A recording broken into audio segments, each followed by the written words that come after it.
love, love.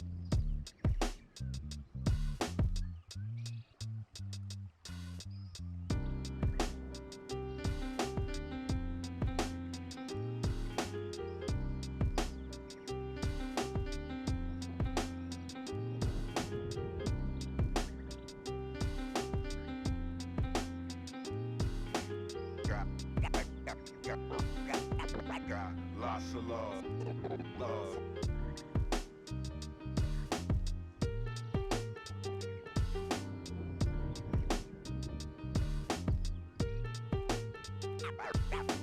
Got lots of love, love.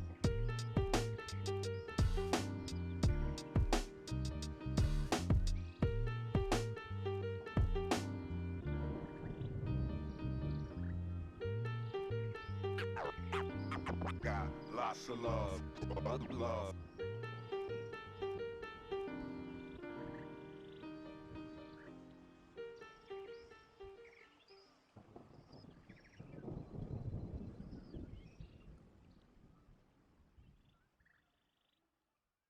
Feel my heart, it's beat tight. All my body's breathing, it's just you and me. Feel my heart, it's beat tight.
Memories. Memories.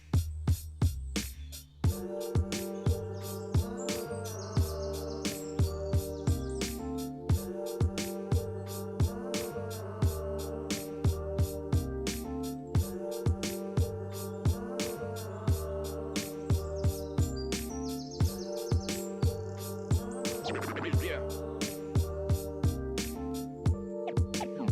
Memories. Memories.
Sitting in a 4v3. Everton Esports trying to find the angle they can, trying to find somebody out of position. We're gonna go through on this. Oh, what a roll. Whoa. See White gonna go in. It's going to be a really, really interesting one. Oh my god. All of this competition could be so damn close, so I cannot wait for us to finally decide who's going to be the champion. We are expecting some chaos, some great moments. A beast mode has killed 3. Only gonna really need that rampage, so it's gonna clear it out. Santi gonna get themselves a big old 4K. Oh. Santi's getting rid of 3, clearing out the house. That is crazy. Nunji actually kills 3 people. This team feels entirely different on this faster composition. Now Sagafar is hanging around, getting onto the high ground. Post bomb's gonna stick on the Linky. They're not gonna be able to survive it at the end of the day. Blue manages to find a 3K. Rio shoving this Ana into a corner. Woo! One more for the road for Rio. That is all signs go. Melophobia with 3 Melophobia. Start the fight. They'll end the fight. Oh my god. Beagle Bus, they have to play aggressively into this energy. Popping off in a moment where you needed just that. Ruby in that backline. Oh, the flick. Looking for it. Oh my goodness. The 4th one as well. Do they get the ace? They get the ace.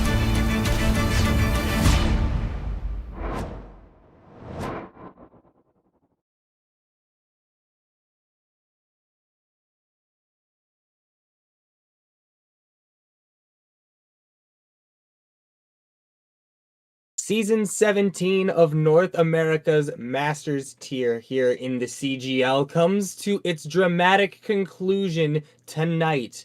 Later tonight, we have our grand finals between Unwoke Yaoi enthusiasts and Shoes production crew. But before we get to that, we have an award show for you all. Hello, everybody. I am Getster, and joining me is Sam. How you doing, man? I'm great. It feels weird being the end of season 17. Like, man, it feels like we just got here, but it feels good. It's another season. That's a great Overwatch was played. We got one game going right now, and another game tonight. But like you said first, we got some awards to get to. Yeah, we've got another stream going on right now. We've got another match happening. I believe also a grand final, if I recall correctly, but I do not entirely remember off the top of my head. Oh, maybe we'll get to see. Indeed, it is. Redeem Team and Aura Farmers are on, I believe, CGL 1. No, CGL 2 right now, right? No, I might be lying to the people. CGL 2. Thank you for clarifying, Luau. Big shout outs to Luau, our producer, for this evening. So, because, I mean, it's hard to find producers when a lot of them happened to make the grand finals of Masters tier here. Imagine having 3 producers running on CGLs 1, 2, and 3, and all 3 of their teams are playing. It's just you got to back up producers for your producers while your producers are playing and coaching in games. Yeah, that's kind of what it's felt like this season, especially in these playoffs. What with the Masters team, Shoots production crew doing so well, and the Diamond team that I am a part of, Zebras, somehow as the 7th seed managing to make it into grand finals, which we will be playing on Tuesday, so stick around for that one. But until then, like I said, we've got some people to talk to. We got some awards to hand out here because season 17 has been long. 8 weeks of regular season play, a mid-season tournament, and obviously these playoffs as well. So we wanted to recognize the best amongst the Masters tier. And I mean, I've got the list right in front of me. I can see who won everything, but I don't think it's quite time to read any of these out loud yet. No?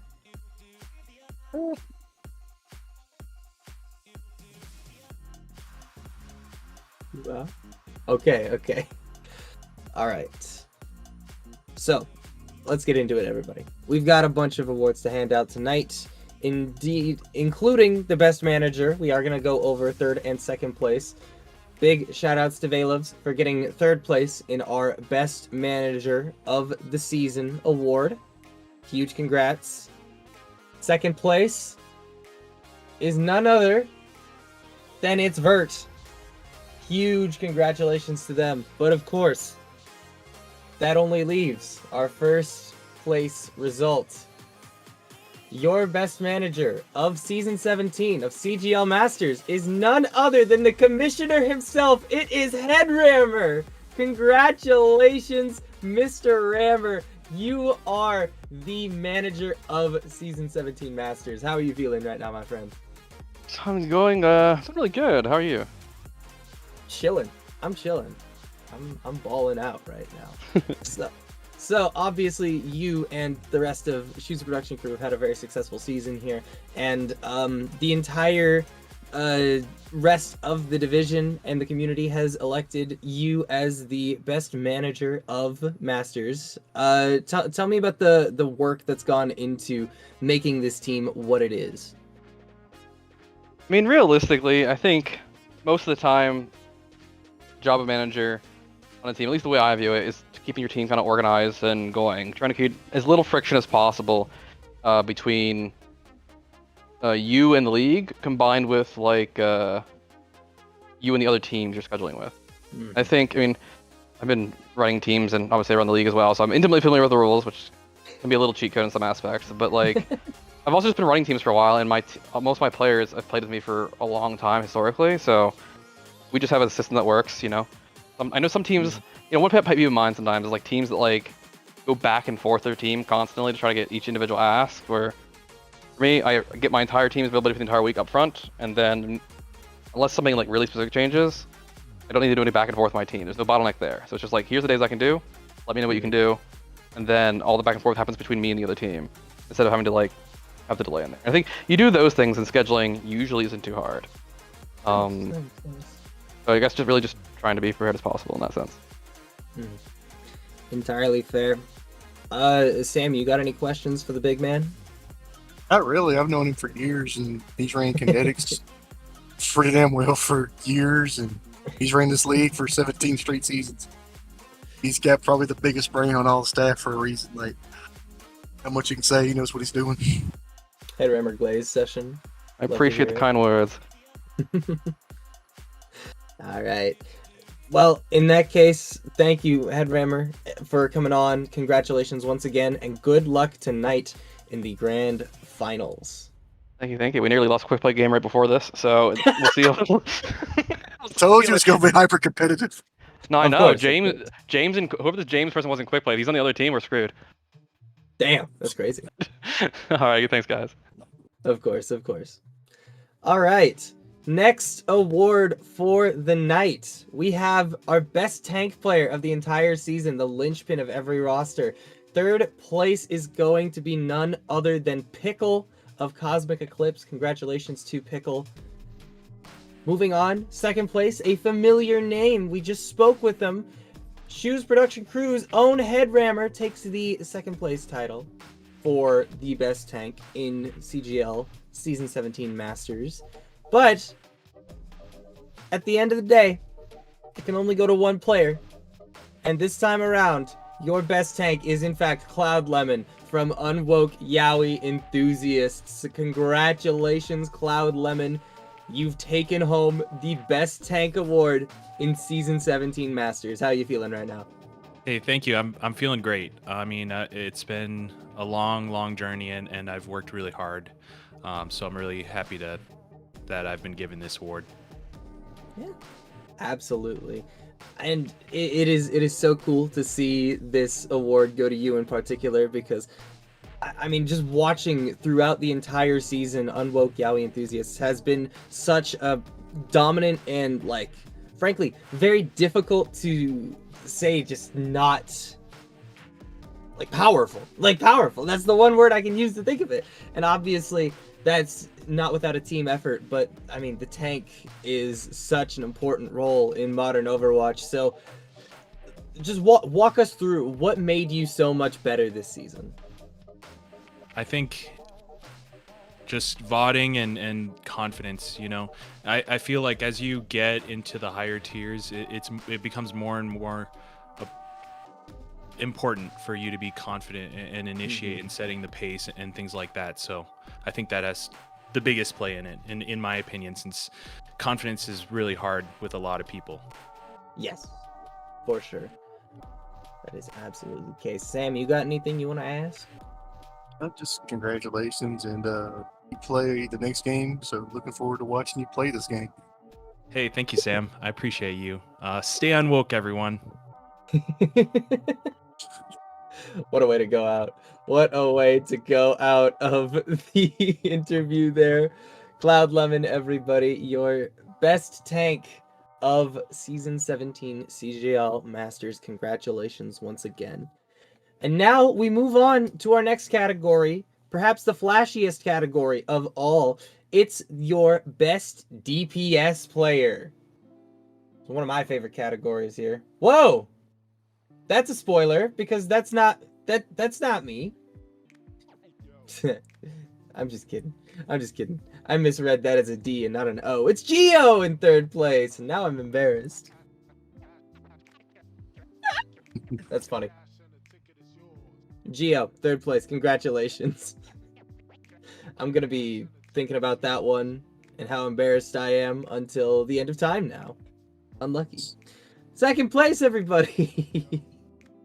It's Kizzo! Congratulations to Kizzo.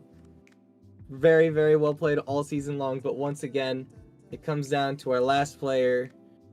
And it comes down to one of our grand final teams once again. Your best DPS player in Season 17 is none other than Shoes Production Crew's own Husky.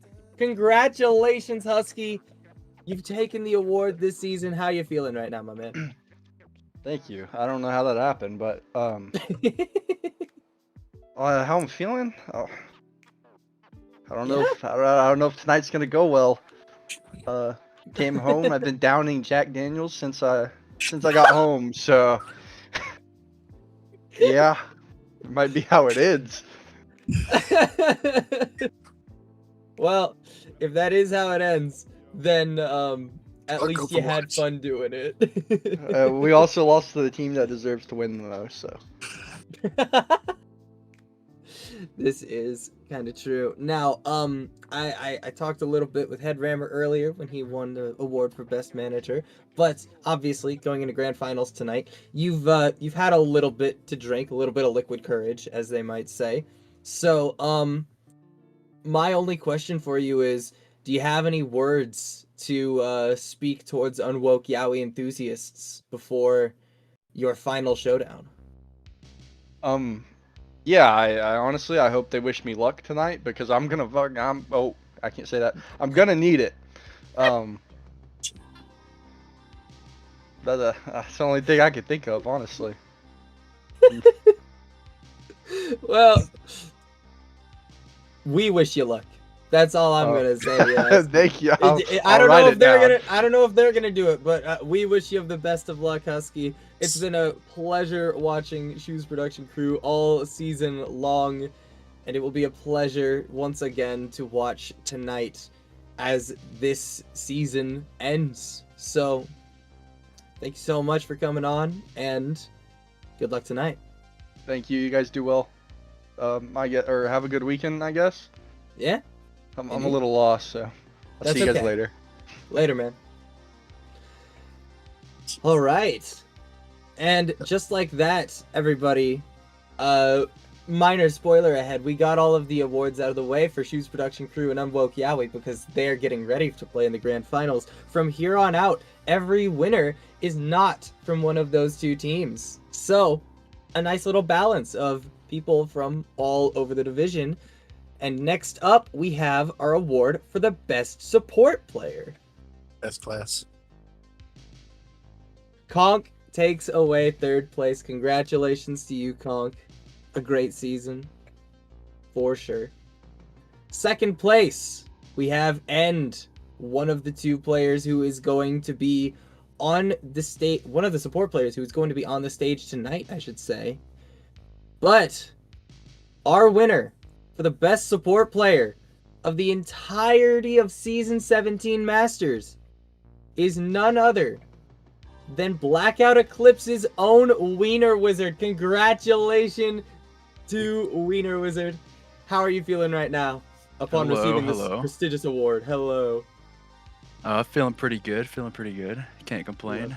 Love How are to you guys hear feeling? it. Love to hear it. Feeling pretty good. It's Hell yeah. grand finals night. Slay. Love that. All right. So, going into this season, Wizard, were you expecting to compete for this role at all? Maybe. I don't know. The talent around Masters tier is pretty good. As I faced a few people that were really, really good. So I expected to do pretty well. Number one, I don't know. It's pretty big reach. I don't know if I can. There's a lot of spells I had to cast, to get to number one. So it looks like it worked. All my late nights spell casting. So it worked out. Dude, I'm gonna need some of those spells for myself. Are you kidding me? I'll try to save some for you. Appreciate it. Well, any other final thoughts for us? Obviously, you are not playing in the brackets tonight. Not the bracket. Playing in the grand finals tonight due to a slightly unfortunate early exit from the playoffs. But if you have any words for the people, let them be heard. Yeah, it was a tough look for us, but we made it pretty far. I'm satisfied. I want to shout out my team, Blackout Eclipse. Shout out Vay. Shout out Leo. Shout out Cupid. Shout out Shoreline. Shout out Pika. Shout out all of them. They're the best.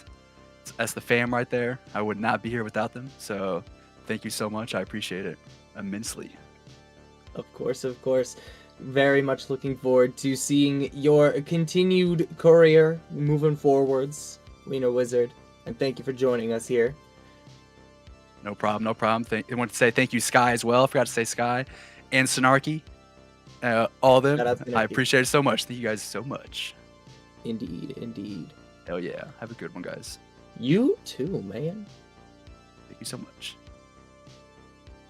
Sam, you've been awful quiet for a little while now. Why don't you take over for a couple awards?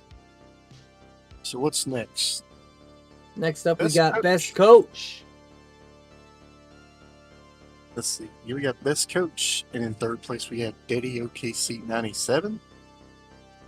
Big congrats. If Big I up. said it correctly. Let's see, OKC, I'm like Oklahoma City Thunder. In second place is a guy we kind of know real well, Miss Slaying Beast. Been around the block a Of few course. times. Of course. Slaying Beast. It makes too much sense.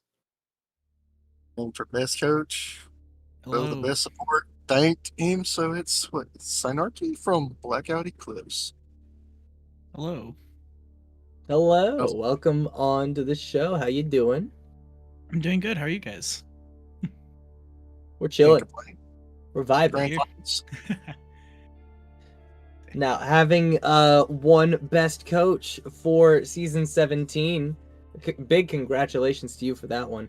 Obviously, this season did not end the way you guys were hoping there at Blackout Eclipse, but I just gotta know. I just got one question for you.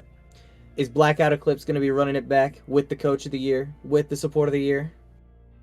We'll have to see, as we have a lot of players tier out this season, so it's a little rough. We have some players who are still barely Masters, still Diamond. We have some players who are in GM tier, so we'll have to see. Maybe it'll be a different roster. We might see me again next season. Hoping so.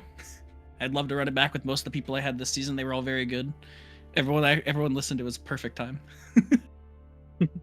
Would love to see it for sure. Congratulations once again on taking the Coach of the Year category here in season 17. I like how I say of the year, even though it's only of a season. I just think of the year sounds better. So like, there's usually 2 a season, so or 2 a year, sorry. So and I'm gonna win it next. I'm gonna win it next season. Then we're all good. It'll be out of the year. Okay, got it. Yeah, That gotcha. Then it'll work that way. Way. All right. We've only got a couple more awards. Sam, take it away for our arguably most important award of the night. It's time, everybody, to crown our MVP.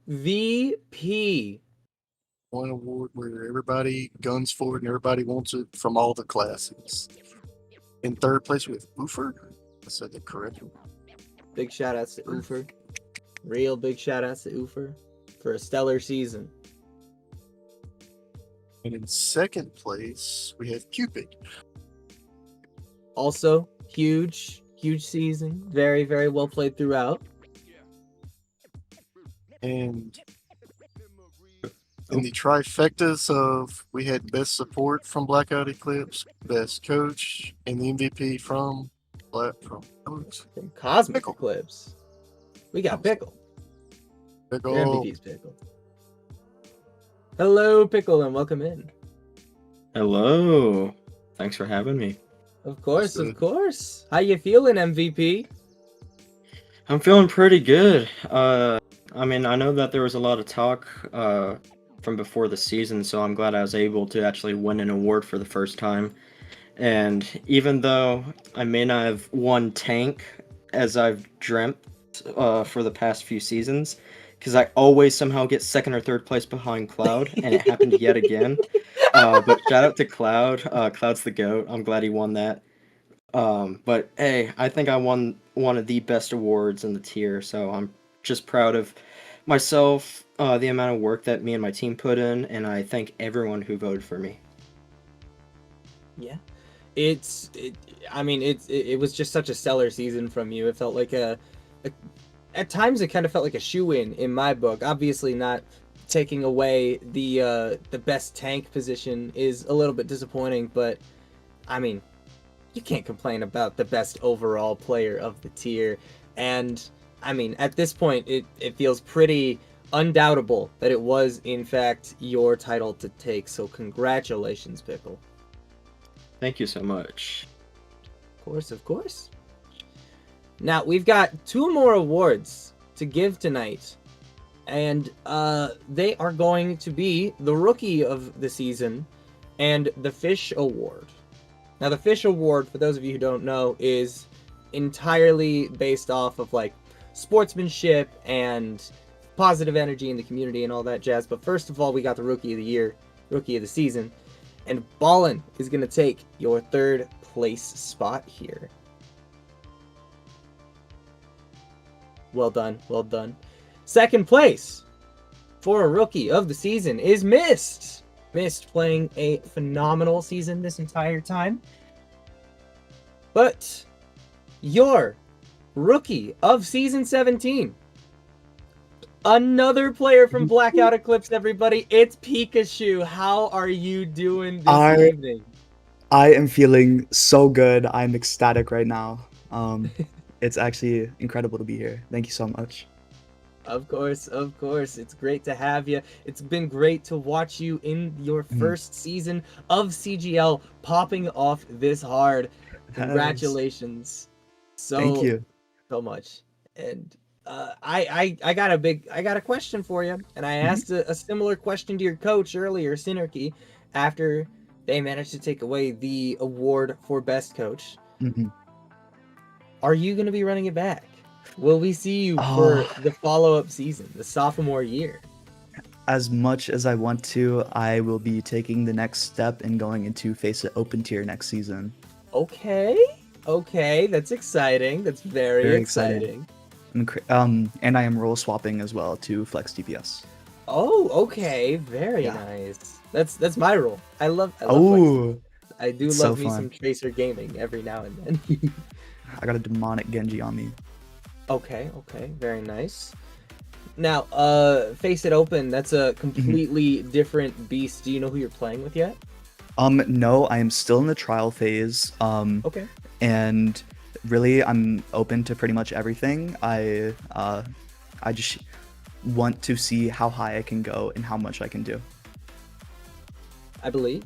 Thank you. I mean, after such a stellar rookie season here in CGL, it'd be a very difficult thing for you to not find a decent team in Open and do well there. So best of luck there for sure. It'll be a shame not having you on CGL broadcasts anymore, but I know. it is good to have you for one last time, and you aren't going away quite yet, because remember that first other award that I mentioned, the Fish Award? I do. Well, that's also going to be going to Pikachu and all of Nature's Bloom. Let's go! Congratulations. Let's go, Nature's Bloom. Let's go, Nature's Bloom. You love to see it. You absolutely love to see it. Indeed. And I mean, I think it speaks a lot to the, like, how much we're gonna miss having you here. That I mean, you get the Fish Award, right? Because this is obviously the award that goes to, like, the positive impact, the good sportsmanship, right? And I mean, I feel like everybody in CGL has always done a very good job of it, but the Fish Award has always gone to somebody who is exemplary in that role, and we just really appreciate both you, Pikachu, and all of Nature's Bloom for doing so well in that regard this season. So thank you so much. Yeah, thank you. We've had quite a few roster changes during our CGL season, particularly in the main support role, and so I feel like for our team to keep up the mentals, it's just a dream come true, really. I'm so glad. Of course. Well, that's going to do it for our awards show, everybody. Thank you all so much for watching CGL Masters Season 17. Thank you all for participating in CGL Masters Season 17. But we still have one more match. It is grand finals time between Shu's production crew and the Unwoke Yaoi enthusiasts.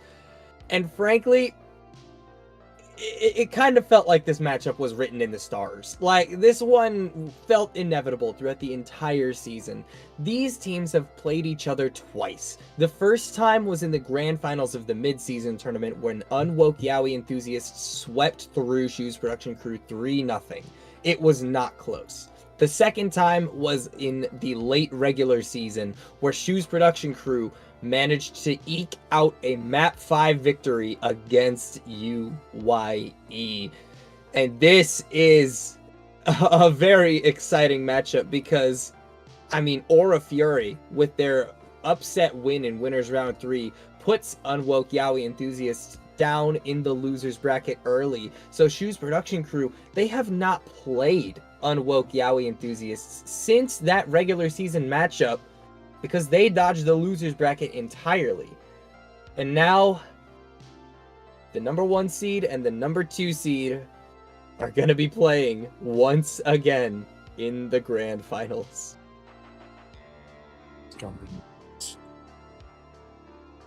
Looking forward to it. It's going to be a banger. It's going to be a banger. I mean, if the regular season match was anything to go off of, it has to, right? Like, obviously, the first time they played each other, it wasn't particularly close. But Shu's production crew, they came back and they won the second time. And if that like trajectory of improvement against this team continues, then I mean theoretically we could see Shu's sweep in 4. That's all I'm saying. But You got best manager and second best tank against best tank, and you got best DPS going against the best tank with the best manager right behind. So it's got the Indeed. makings of a good like back and forth, like a Bills Chiefs game. Indeed, it does. A rivalry for the ages, and one that we haven't been able to see play out very much this season at all. But the first battleground of our series today will be the classic Lijiang Tower. This is not a particular surprise to really any fan of competitive Overwatch. At this point, Lijiang has kind of just become the default for the first stage.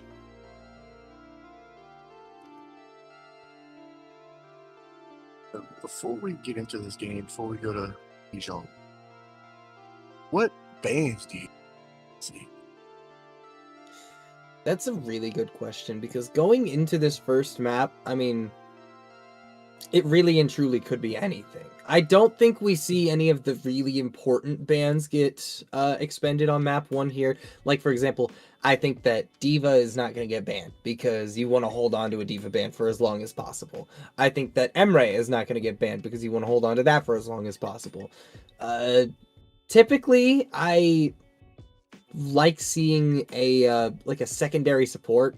Not one that you expect them to start on, but one that you might expect them to swap onto in case of emergency here. So I see a lot of teams playing Wuyong every now and then on control maps, but mostly playing Lucio.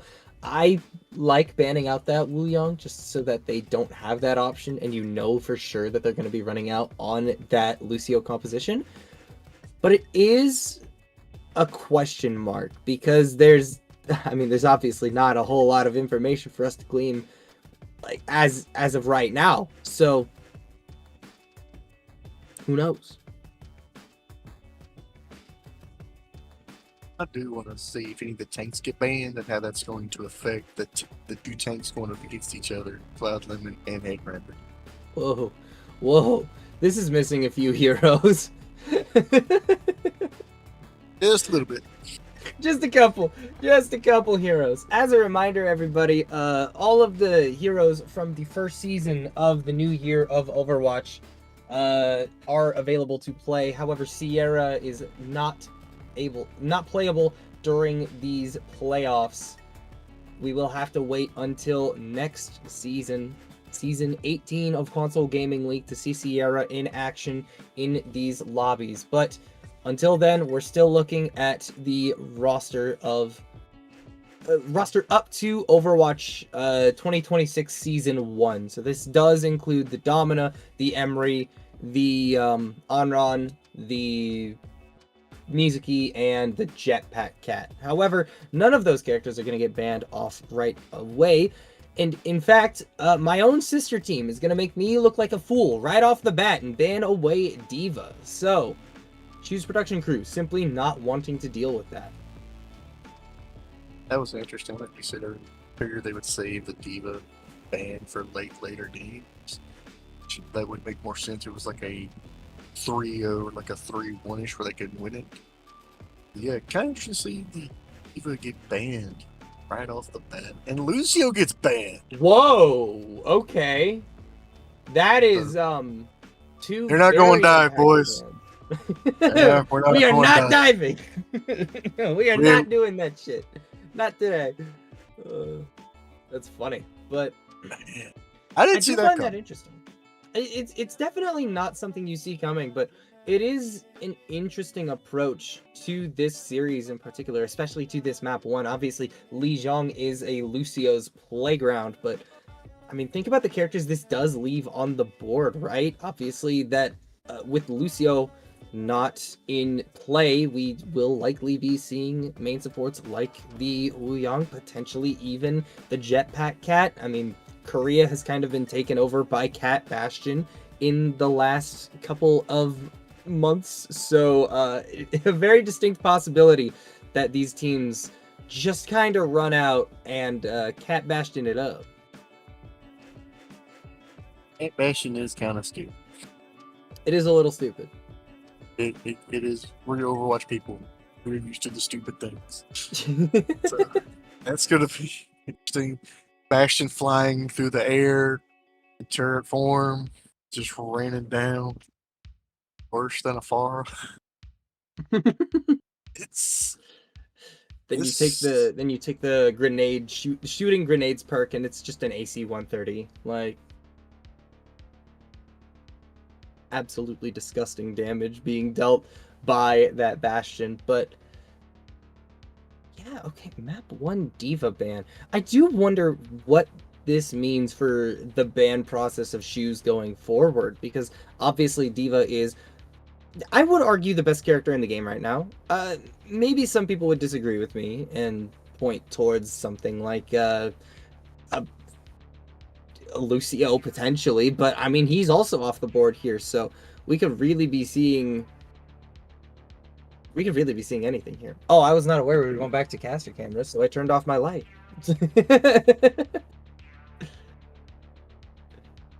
Does seem like we have a little bit of tech issues before we get into this one. Unfortunately, yeah, UYE appears to be having a couple of issues. So our apologies for not quite getting into it yet. Call time for the game was 6 o'clock. That's all I'm saying. We're here. We've been here. We handed out the awards. Sam and I've been ready. We're ready. We're ready to go. He's got his classic CGL jersey on. I got my Philadelphia Fusion hoodie on. Like, it's... I got the ghost. You got the ghost. It's too fire. It's too fire. We're ready to go. We do have rosters available now as well here.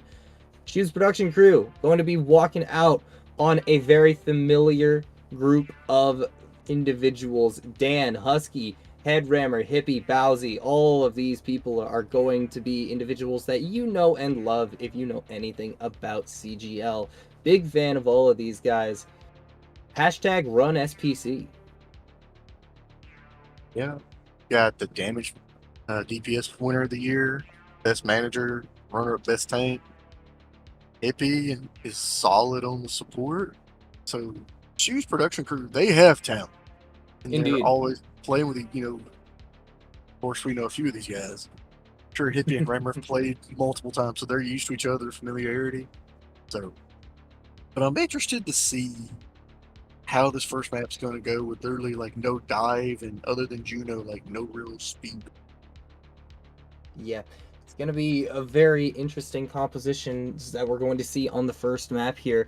And I believe we have our second team's lineup available here. The Unwoke Yaoi enthusiasts, the champions of the mid-season bracket. Viro, Wubs, Cloud Lemon, and K4. I mean, this team is absolutely scary. They get upset early in the winner's bracket by Aura Fury, but they make their way all the way back to grand finals for the deciding series in the head-to-head count between them and Shoes production crew, and the decider for the entire season. Looking at this team, I'm going to ask you, Cloud Lemon's most play hero is D.Va. N's most play hero is Lucio. With their band, what do you think they're going to do? I mean, both of these teams have shown that they're capable of playing a lot of different compositions, right? And Cloud Lemon is, obviously he is most comfortable playing that D.Va, but he will not be bothered by it being off the board for sure. Also, complete side note, but take a look at our player cams that we've been implementing for the first time in CGL during these playoff broadcasts here. It's been really fun to, get a glimpse into these players, like, just spaces in general. Dan, Headrammer, and Hippie all having it turned on as it stands here. Dan and Headrammer both controller players, by the way. Hippie, a keyboard and mouse player. Is that a tuba in Hippie's background? Is that a whole tuba just in the background? Does Hippie running 2 monitors? Hippie's One for the game, one for the strats. listen, That's why listen. Hippie's got like so many monitors, it's not even funny. This guy is like one of the best producers I've ever worked with, and I mean, you need a multi-monitor setup if you're ever gonna like take production seriously. And this man, Hippie Prod, does it professionally. If you need a producer for your online broadcast, I mean, he's one of the best out there. As is Luau, by the way. Not to cut short the guy who's currently working this broadcast. We got a lot of talented people at CGL. And hey, Headhammer's not too shabby neither. He's done many games. Oh, he's done many broadcasts over the years. Lijiang Night Market, a familiar battleground for all of these players, and the first of many tonight. As a reminder, it is Grand Finals. It is a first to 4 series, much unlike the rest of playoffs and regular season. 4 maps stand between each of these teams and the title of champion of Season 17 of CGL Masters Tier. So right now, the Maga Ramatra Brawl will be very interesting. Oh yeah, it's gonna be a slugfest. Bubs, if he stays, I'll see it, but it's probably gonna be a quick teleport and then swap off. It kind of seems like it, but no, actually. This is going to be a stick to the Symmetra. I actually do quite like this Symmetra on this map. Is, in my personal opinion, rather good, particularly on this point and control center. It just forces the entirety of Shu's production crew to play such a close range game, and that's exactly what UYE wants them to do here. And because they have the teleport forward, they get the early positioning advantage on the point. But the early engagement comes through, and Shu's production crew comes out on top anyway. They do not care about the amount of damage being poured out from Vyro or Wubs or even Cloud Lemon, because Shu's production crew, they get first cap. And we already have a hero swap. It's from Hero. And right there, both teams are just trying to side each other up. But Husky in your your damage MVP with the huge picks from that position on the hit scan opened everything up. Yeah, it's a good shot from Vyro, having swapped away from the Cassidy onto this Emre. A good call in my book. This character is absolutely ridiculous. Has been since he was released, and I mean, that's just more evidence towards why so much damage gets poured out there, and eventually the side of Unwoke Yaoi enthusiasts will swap the points, but not before Shu's production crew manages to secure a solid 38%. Husky? When you get Husky? Like, yeah, man. How does he get that? Yeah, like 38%, getting at least 33, like 1/3 of the way to victory, is so massive. And Oh my god. Damn, Husky. Wait, Husky, he finds the one, pops the overclock, manages to find a lot more damage, and in the meantime, while all of that is going on, the point is being flipped, so UIE only getting 28% off of that. Fortunately, though, they did only invest the one ultimate, and that's the Kitsune Rush. Yeah. I'll see. Probably Wubs may try to do the May ult on point if they hit like 2 or 3. That to maybe steamroll and get a point. But right now, when your Shu's gonna be at 60% and 40% to winning and 2/3 of the way there, it's gonna be kind of a tall task to get back in this. A couple of ultimates come out, a couple on each side, I believe, but Husky, the first victim of the fight. Dan uses the override protocol but gets frozen by the blizzard. With Headrammer going down, Shu's production crew just does not have a way to consistently contest this point. They have to give up the flip at 78%. Dan's override simply not finding a whole lot, and that is a very, very unfortunate moment for Shu's. It's unfortunate. Like right now, like the hero's popping over here trying to get another pick on the tank on Rammer. Yeah, okay, override goes out, and Dan is taken out of the picture. Hippie not there to Suzu in time, just barely too late, but now just waiting out that respawn. The good news is that Vyro only finds the one pick using that ultimate. But Headrammer now looking to find another engagement here, but a lot of damage gets dealt to this Mauga. You would really, really love to be able to bait them into an area where you can cage safely, but it's not going to be an easy thing to do. Headrammer charges in, and surely there's the cage. The Tidal Blast also goes out onto the Mauga here, looking to knock anybody down that he can, but oh, there's not a whole lot of people trapped inside of that cage. Cloud Lemon popping the Annihilation outside of it, and down goes Bowsy. The play That might be from... Oh, yeah, that could very well be it. That might be map 1. Yeah, that's this a whole good time, point. like literally, they were at 99% trying to flip it for 78. So, like that was a good It's one of those moments where you're playing, you're trying to get picks, trying to coordinate, and just like you take your eye off that. What percentage are we? Oh crap, they're 99. We got to touch, and it's like I've seen it happen many games. Like you're so focused in, you go, oh crap, we got to touch, and just for that split second, you're like, wait, how do we do adjust this?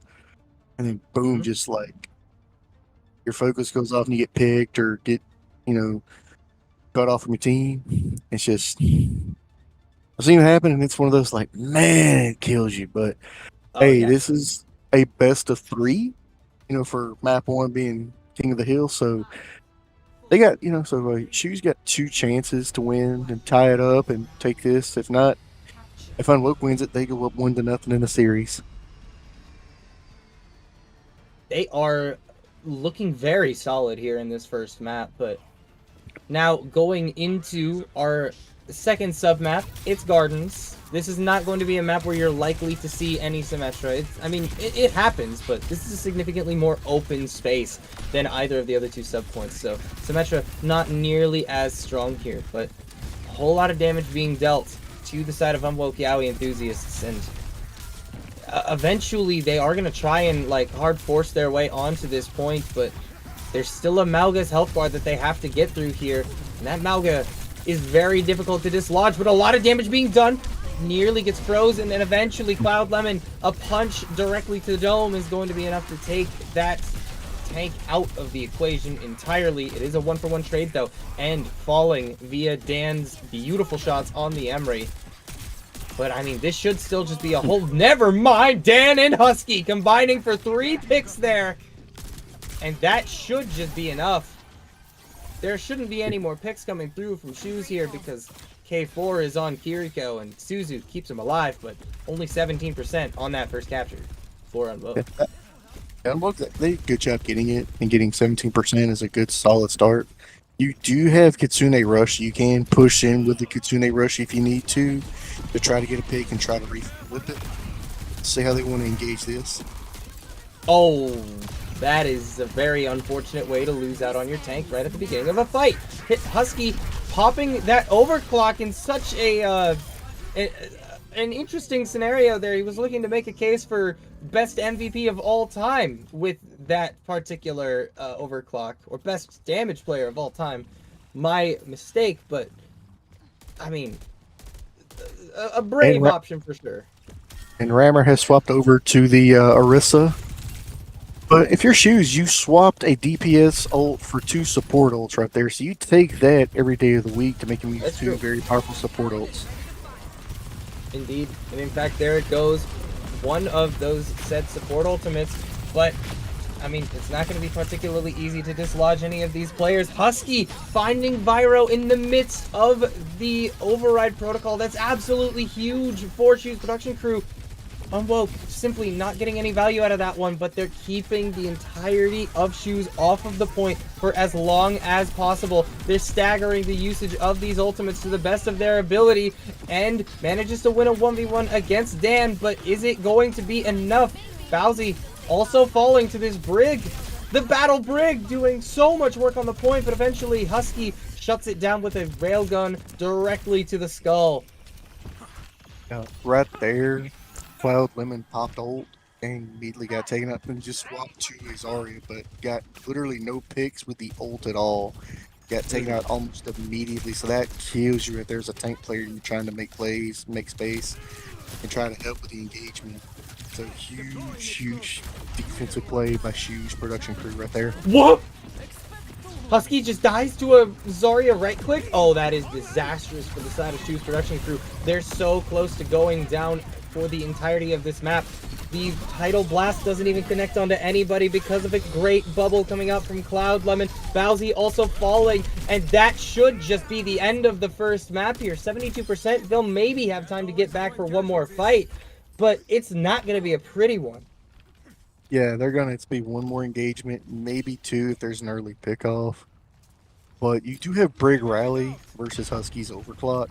So it's gonna be the center if you can get the early pick on the Brig, or if the Brig's gonna keep everybody up and with these shields.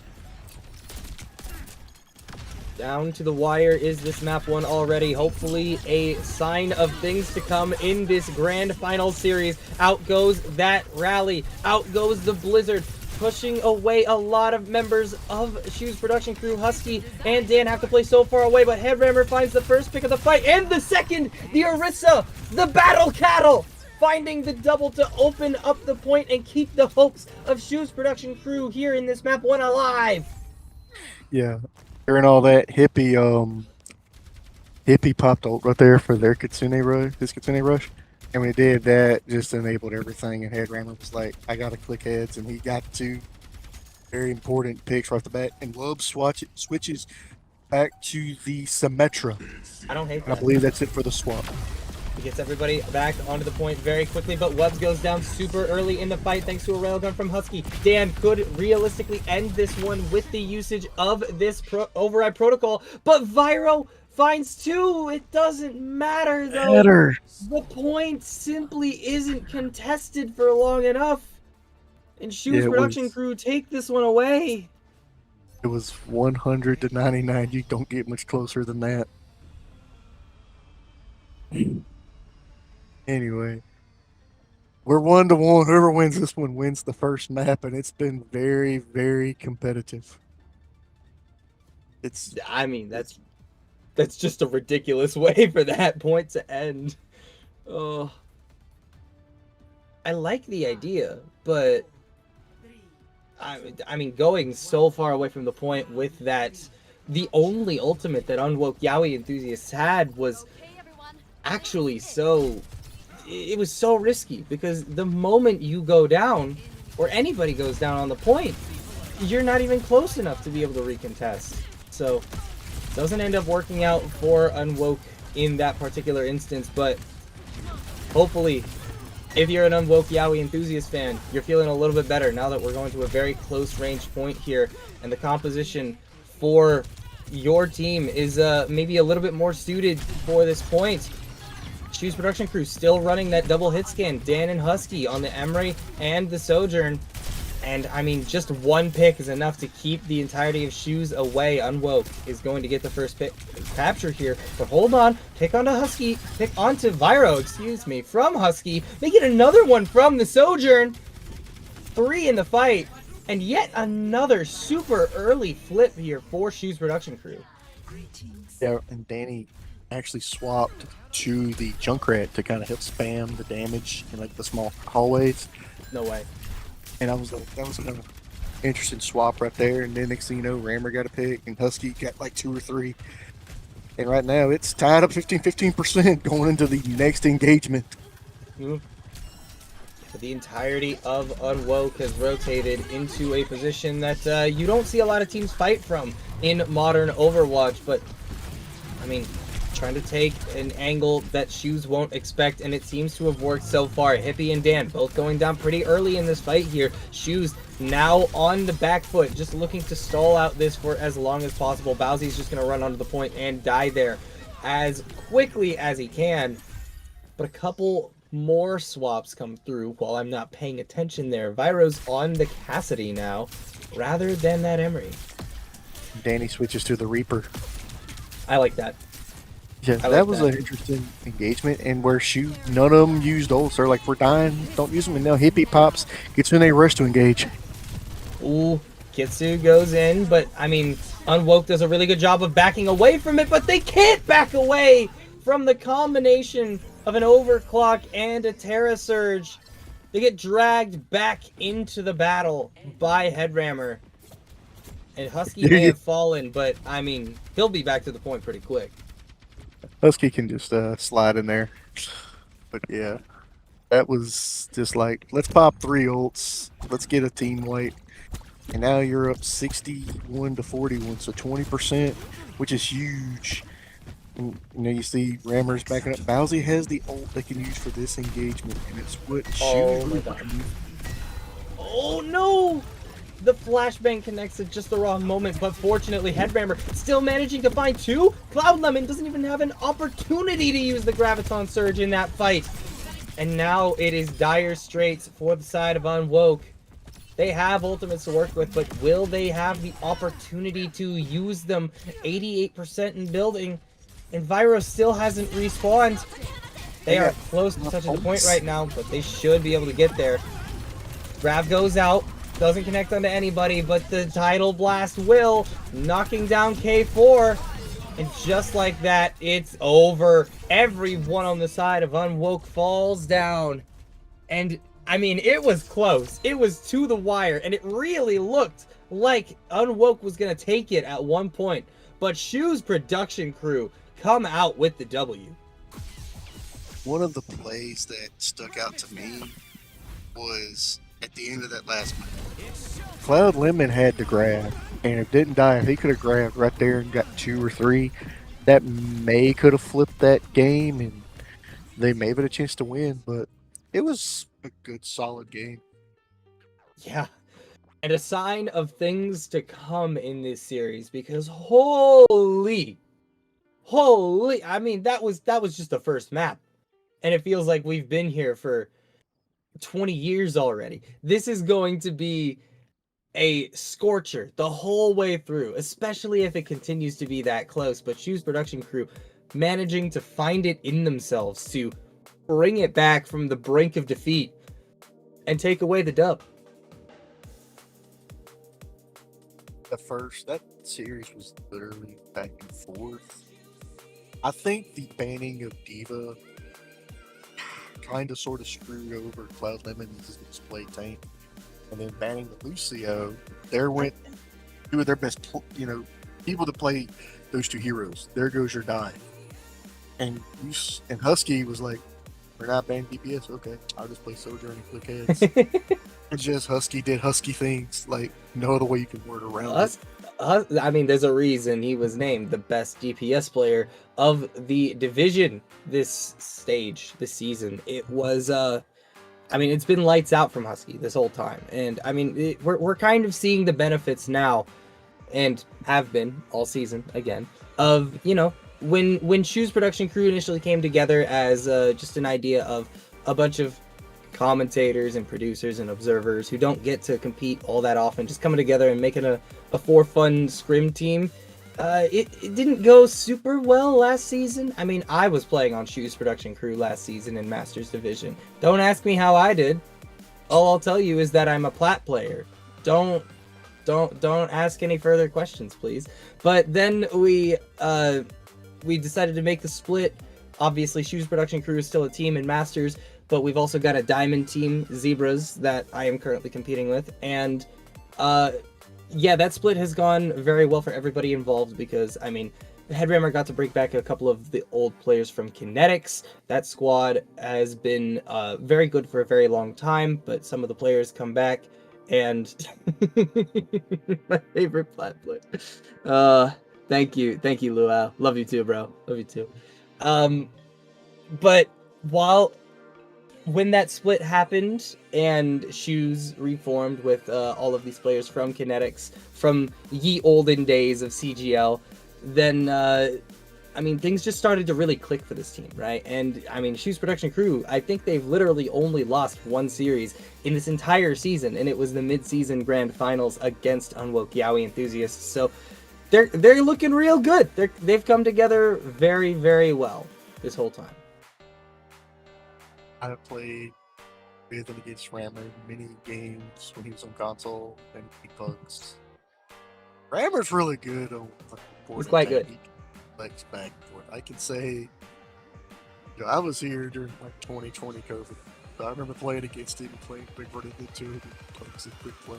Like, he's a good shot caller, and he can shot call at the tank position or support, and he's just as good at both. Mm-hmm. So, you know, and that's the value of having like a good in-game leader, right? And it's something that every team needs, at least to some extent.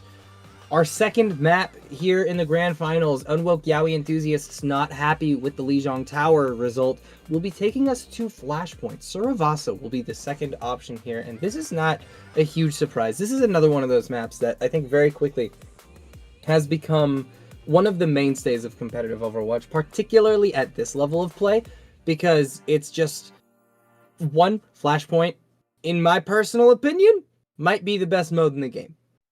It's good. It's really good. 2, Suravasa is definitely the map that is the least polarizing of the 3. Atlas has a lot of extremely close quarters engagements. New Junk City is just very divisive in general. Some people love it, some people hate it. Suravasa, though, everybody seems to agree. This is just the best one. so I'll ask the same question as you last round. What bans do you think we'll see coming up? Listen, Sam, last time you asked me, I said I don't think we're going to see D.Va and Lucio get banned, and then D.Va and Lucio got banned. So I got nothing for you here, man. This could literally be anything right now. And well done. Well done, Luau. We love you, bro. He makes mistakes on map number 1, but he fixes them for map number 2. We have our full hero ban screen back in business. Domina, Onron, Emre, Jetpack Cam, Mizuki, all on the board, all available to be banned, all available to be played here. The question is, does Unwoke deem any of those characters worth banning, or are we just going back to a tried and true? Are we going back to, say, like a pretty standard ban? I wouldn't be entirely shocked to see something like the Emre at this point, because, I mean, they've made it clear that they like playing Emre, but at the same time, if you want to DPS off the board, maybe removing Husky's Sojourn is the play? I would say a damage is going to be taken out. He did support the tank last time. Honestly, I would say a damage probably gets taken out. Bastion. Okay. Okay, I kind of dig that. It prevents both teams, really, from running Jetpack Cat, because the Cat is a good hero. Don't get me wrong. I think that Cat is a genuinely very solid hero, but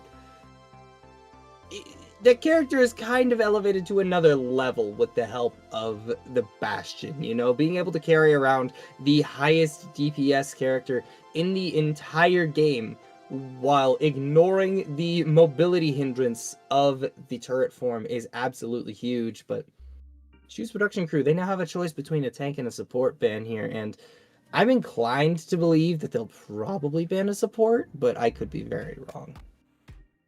I would say support more than tank, because I actually like that. I like that a lot. I really like that. I mean, Shoes Production Crew were not playing Brig on map 1, right? They had Hippie on the Kiriko, and they had Bowsy primarily on the Wuyong, basically the entire time. Meanwhile, Unwoke were running that Brigitte basically for the entire map. There was a little bit of Wuyong, if I recall correctly, on the 3rd point? I don't remember exactly, but for the most part, it was that Brig that Unwoke was tending to lean towards. So this does make a lot of sense here. I think that I struggle to see how much it's actually going to matter, because I imagine we're going back to Lucio on this map, surely. Yeah, I would assume probably a D.Va Lucio dive, speed moves, try to get everybody there fast is what we probably wants to do. Couldn't do it the last round. So that's what I'm assuming we're going to get. But yeah, I would imagine so. Complete side note. Hippie's background, Hip in the camera. He's got the tuba, which is crazy. I didn't know he played tuba. Or maybe his wife plays tuba. I don't know. Who knows? I sure don't. But the other thing in the background that I noticed, the giant Unicron statue. I know this guy loves Transformers, like, more than I do, which is saying a lot. The bar is high, and he clears it. But, like, I want that Unicron statue so bad. I'm jealous. I might steal it from Hippie's house, low-key. I didn't hear anything. Chat, if Hippie starts to ask around as to where his Unicron statue went, I need none of you to tell him. Okay? Okay. Keep your mouth shut. Subscribe to your Appreciate Twitches. And your TikToks. And your Instas. All right, everybody. Suravasa is underway here. We have a couple of swaps here in the DPS lines that I am very, very interested in seeing. Dan is going to be on this Tracer. Meanwhile, Wubs is on a Hanzo pick. So, a sort of traditional double hit scan, I say with heavy, like, air quotes here, because, yes, Hanzo's a hit scan hero. We don't need to have this debate. Like, obviously, his projectiles are not hit scan, but he plays like a hit scan hero. So, he's a hit scan.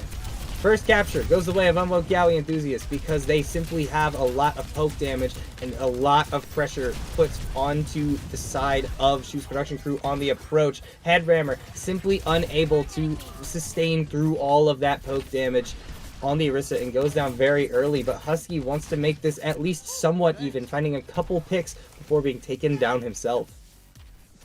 Yeah, and Rammer now switches. We get a Diva duel. A Diva duel.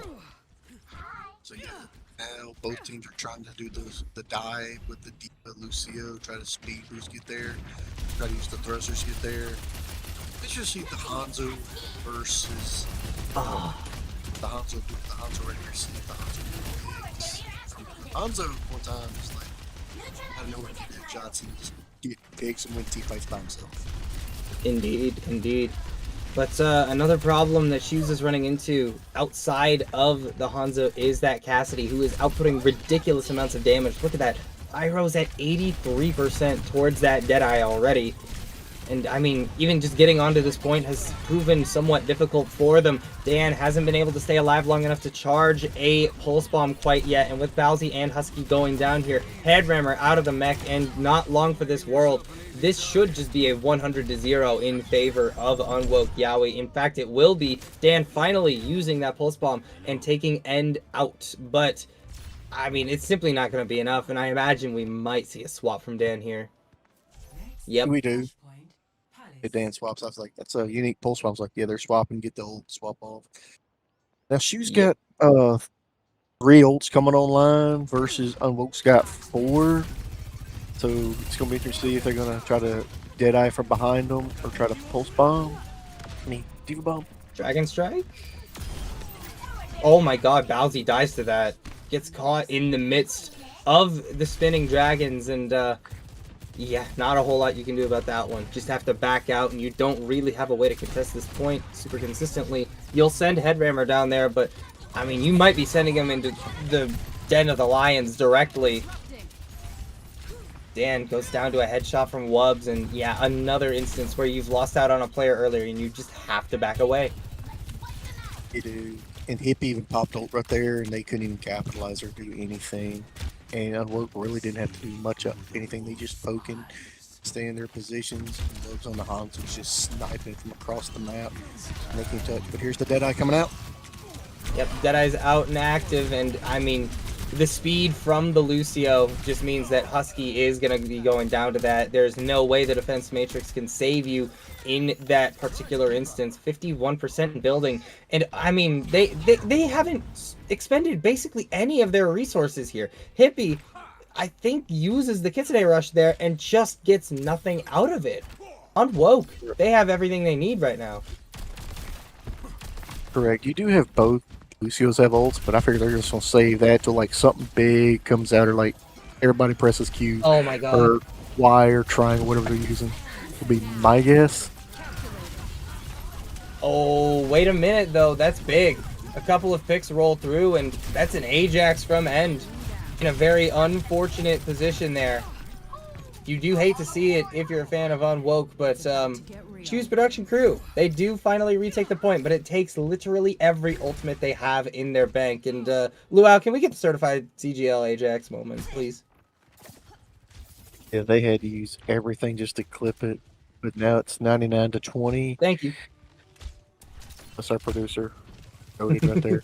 My man.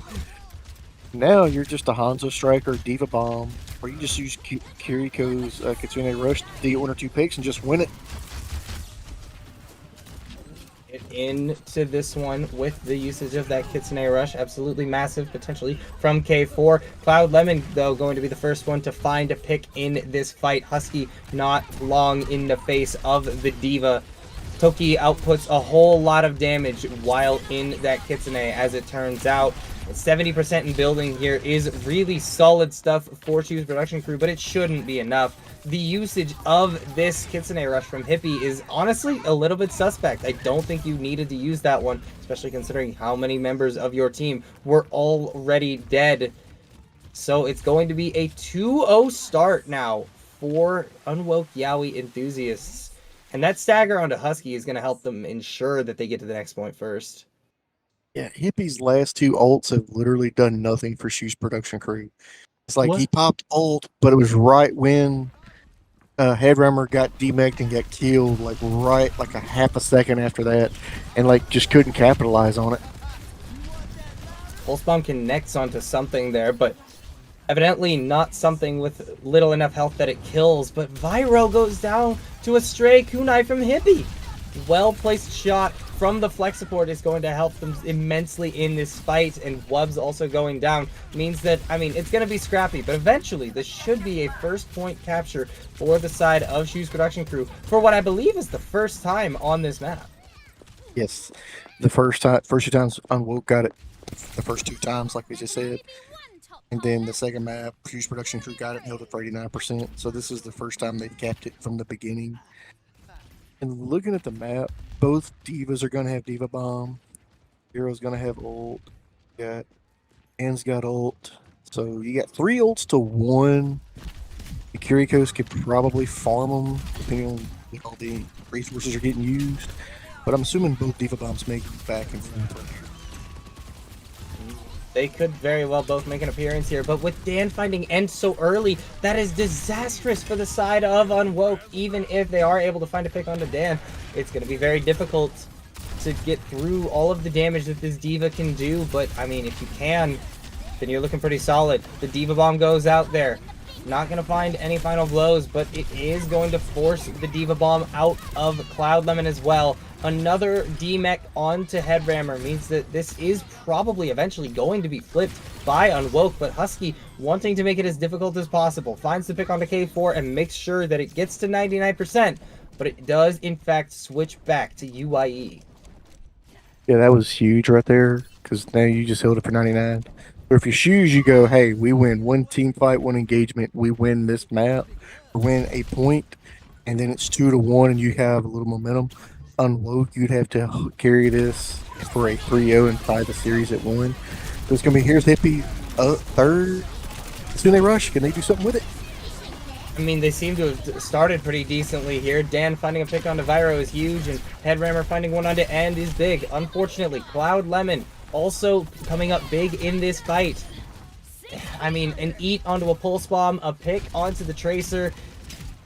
I mean, fortunately for Headrammer, they are able to find an environmental kill here. So, they are still in this one. It's just a matter of, can they get back to the point? And, I mean, they have a soldier, so they can probably get back. It's just a matter of what ultimates do they have. It's just the bomb. But Dan, finding a pick onto Vyro. Huge damage from the Cassidy, now completely off the board here. And Cloud Lemon doesn't have a Diva Bomb to remech with. So that's going to be a Diva off the board here. Still have to be so careful in this fight, but a couple more players go down. Headrammer landing some excellent shots, and Dan helping to clean up with the damage means that the Shoes Production Crew boys are still alive here on Saravasa.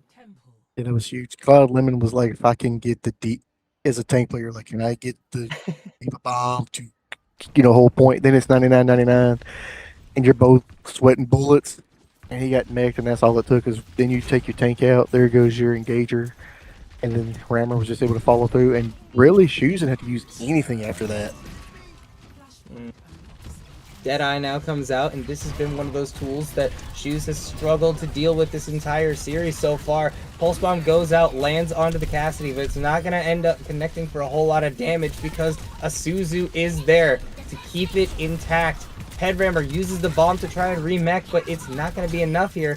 Cloud Lemon also not having the bomb to remech though, so Husky able to get that kill, finish it off, and get the first capture rolling once again.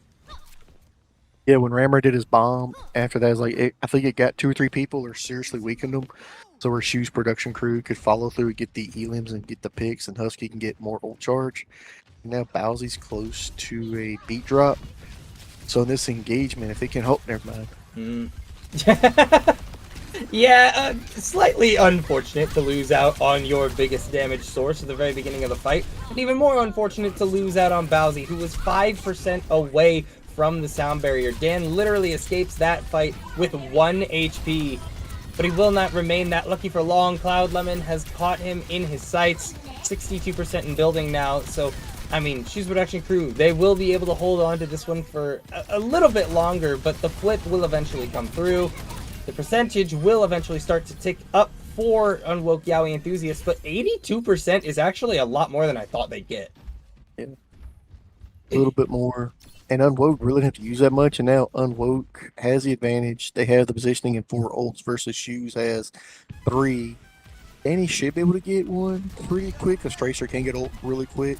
But I think the Pulse Bomb's gotta be huge, either help demech the D.Va or get one of the supports in the back line. Alright, Sound Barrier goes out once again here.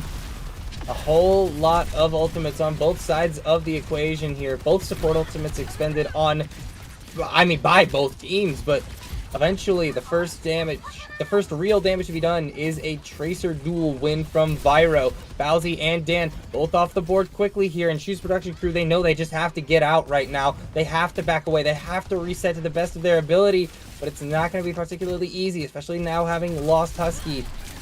Goes over to the Cassidy, needs to get back to the point and contest this one to the best of their ability, but they do such a good job of diving onto the Kiriko of Hippie, no longer able to stay away from the fight forever, but the D.Va is demeched. They can successfully connect with the bomb to get the mech back, but Cloud Lemon finding 2 picks here. They have to be able to stay alive on the point for just a little bit longer. Dan is there essentially by himself, finding a pick onto Wubs with the Pulse Bomb.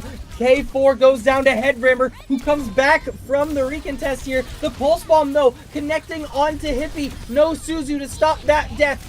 Vyro goes down shortly thereafter.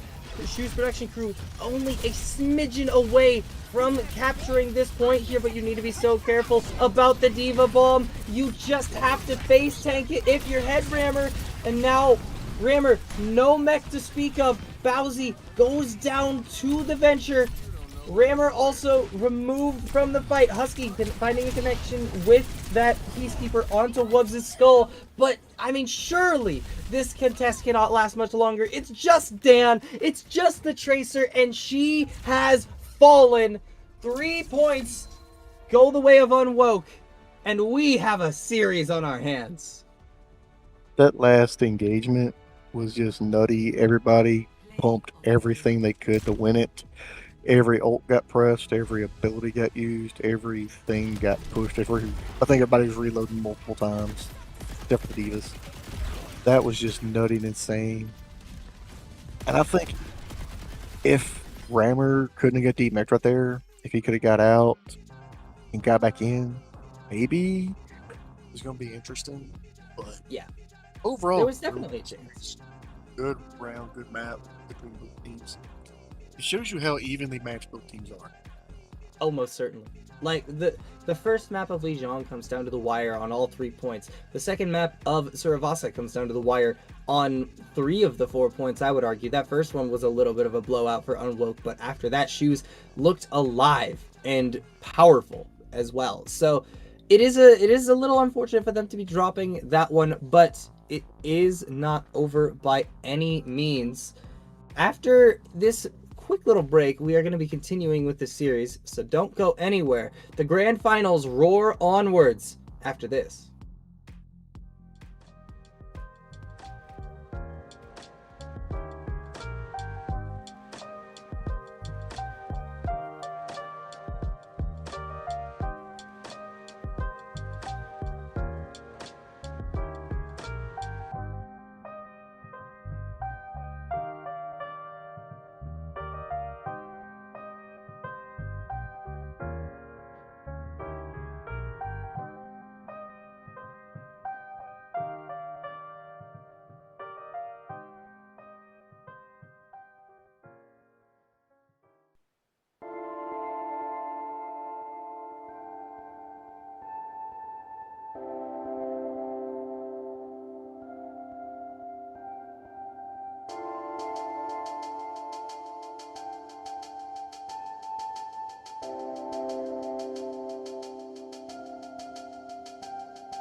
Yo.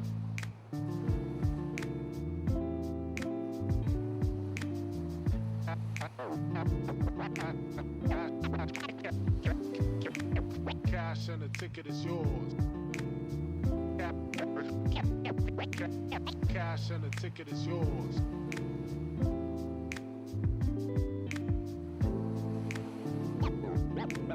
Yo.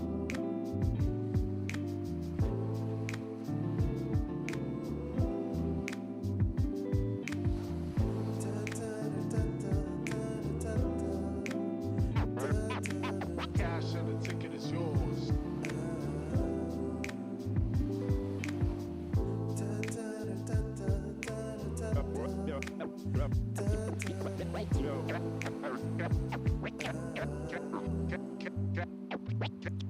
Cash and the ticket is yours.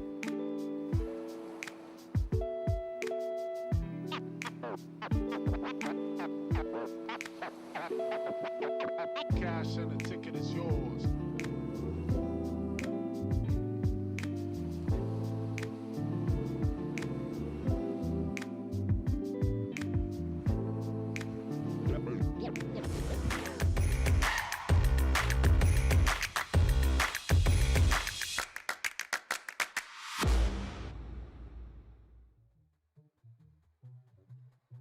We're back, everybody. Map number 3 is inbound. As a reminder, it is currently sitting at 1-1. Both of the maps were very, very close in Lijiang and Suravasa. And next up, I actually don't know what's next up yet. So, we'll see very shortly where our third battleground will be here. But Sam, I mean, what are your thoughts so far? Because this has been a slugfest. From the first map, when Cloud Lemon could not be on the Diva, no Headrummer may have had the advantage. And then when Lucio got banned, you could tell Unwoke was like, gotta play different style of game. But when they weren't banned, they looked more comfortable with more cohesive unit. Like, okay, we're fine. So, to me, it's like a tale. Like, the bans have a lot of impact on team chemistry and team comps. So that's the first thing I saw was like Cloud Lemon looked way more comfortable on the Diva versus the tanks, versus like the Zarya, the Ramatra, etc. Then, then I think this game, I would not be surprised if an Emre, if a Sojourn, or even like an Ashley gets banned because it's like, you know, when I'm sitting there watching the game and I see like Husky kind of taking team fights over, kind of getting, we got to target Husky first. See if you can get Husky out of that environment. But we shall see. And then, honestly, Kippy was just like a fraction too off of some ults. As the Kiriko with the Kitsune Rush and Shoes production team just could not capitalize. Versus for Unwoke, they could capitalize better on their stuff. That's so far the first two maps, that's what I've seen. What's your take?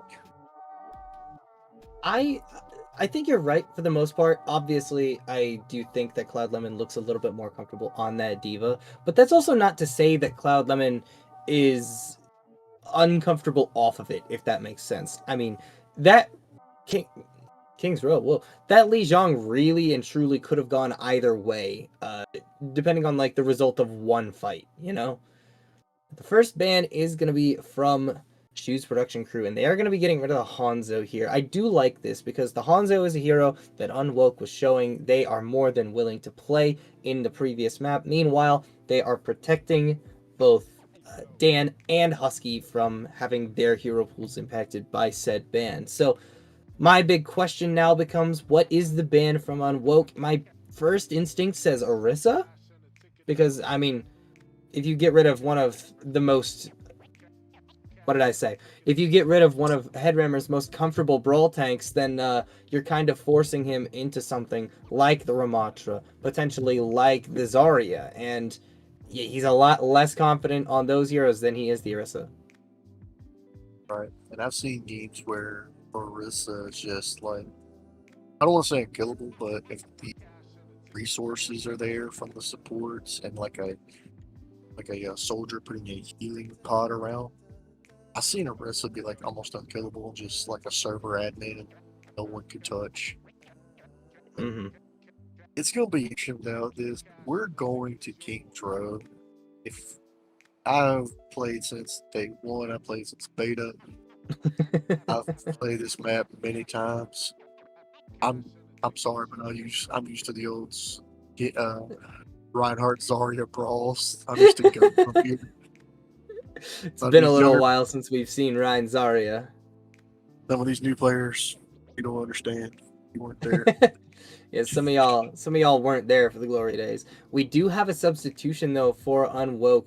Kizzo is in for the side of Unwoke Yaoi enthusiasts, interestingly enough. So I am very curious now to see what the heroes in question are going to be here, because obviously Kizzo very confident on that Genji, has it listed as his favorite hero, but I mean, we don't see a lot of Genji in today's Overwatch, right? It's usually Tracer on the flex DPS position, and it does look like that is, at least initially, what he's hovering.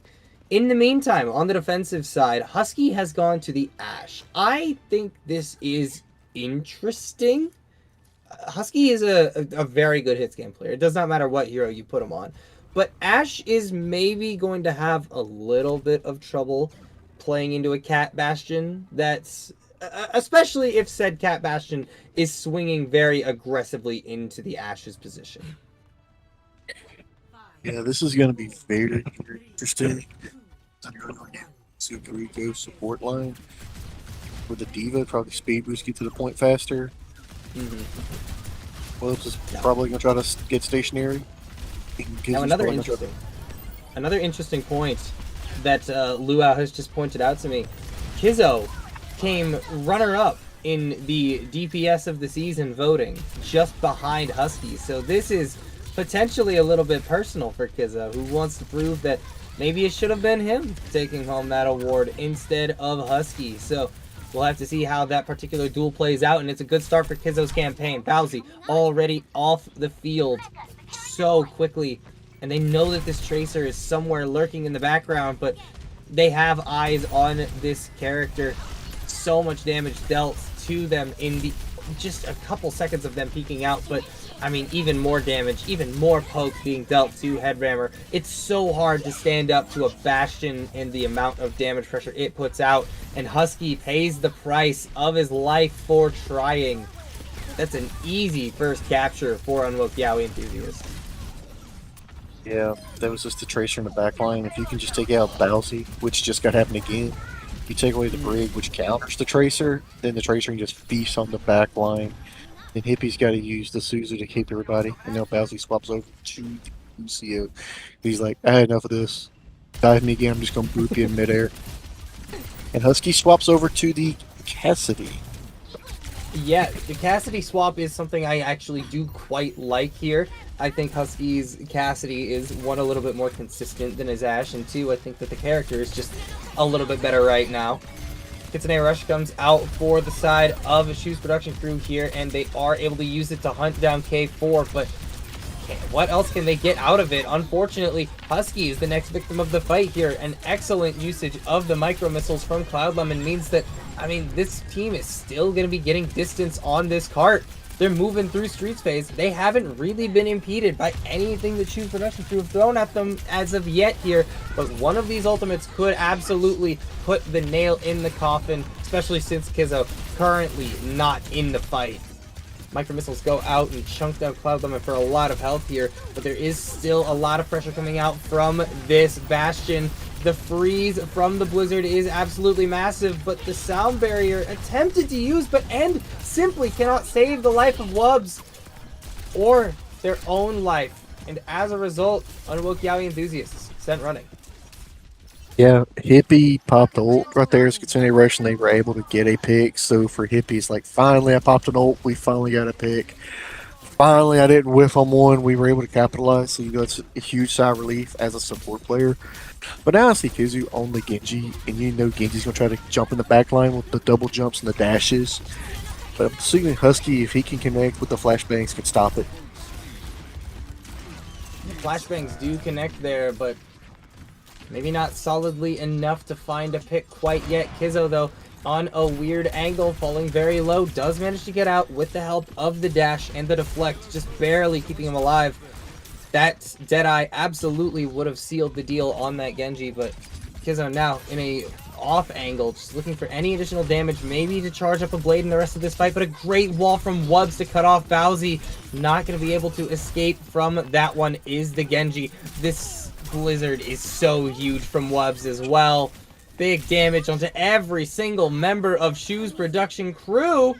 And now 4 minutes and 10 seconds for Unwoke to push through the final point of King's Row.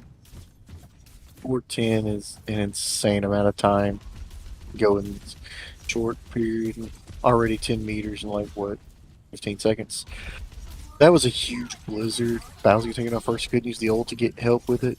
Now Husky swaps over to the Emerald, and I believe it's it for the swaps on the defensive side. Good swaps. Very good swaps throughout here, but will they stand up to this blade from Kizzo? It turns out they may not even need to. The blade is going to be interrupted by both a beat and a blizzard, and that's going to be a whole lot of damage dealt to Unwoke Yaoi enthusiast. Cloud Lemon nearly losing out on the mech, and eventually will lose out, in fact. Goes for the pit, but does not even make it there. The kill comes through from Dan.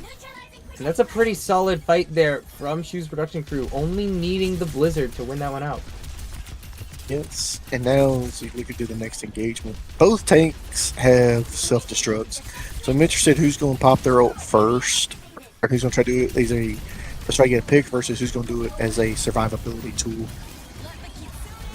I mean, I imagine both of these are going to be expended as a survivability tool, especially considering Cloud Lemon already losing out on the mech is just going to have to pop it immediately. But on the bright side, the amount of space you gained just by using that means that Unwoke continues to get a little bit of meterage here, going from about 48 to about 55, and Unwoke is looking pretty decent here, but they need to charge up this Blizzard quickly. But Kizzo goes down so early. The damage from Dan and Headrammer is absolutely massive. Cloud Lemon once again losing out on the mech means that again Unwoke has to run for the hills. Kizzo swapping back over to the Tracer in an attempt to, you know, play a hero that maybe can contest these fights a little bit more.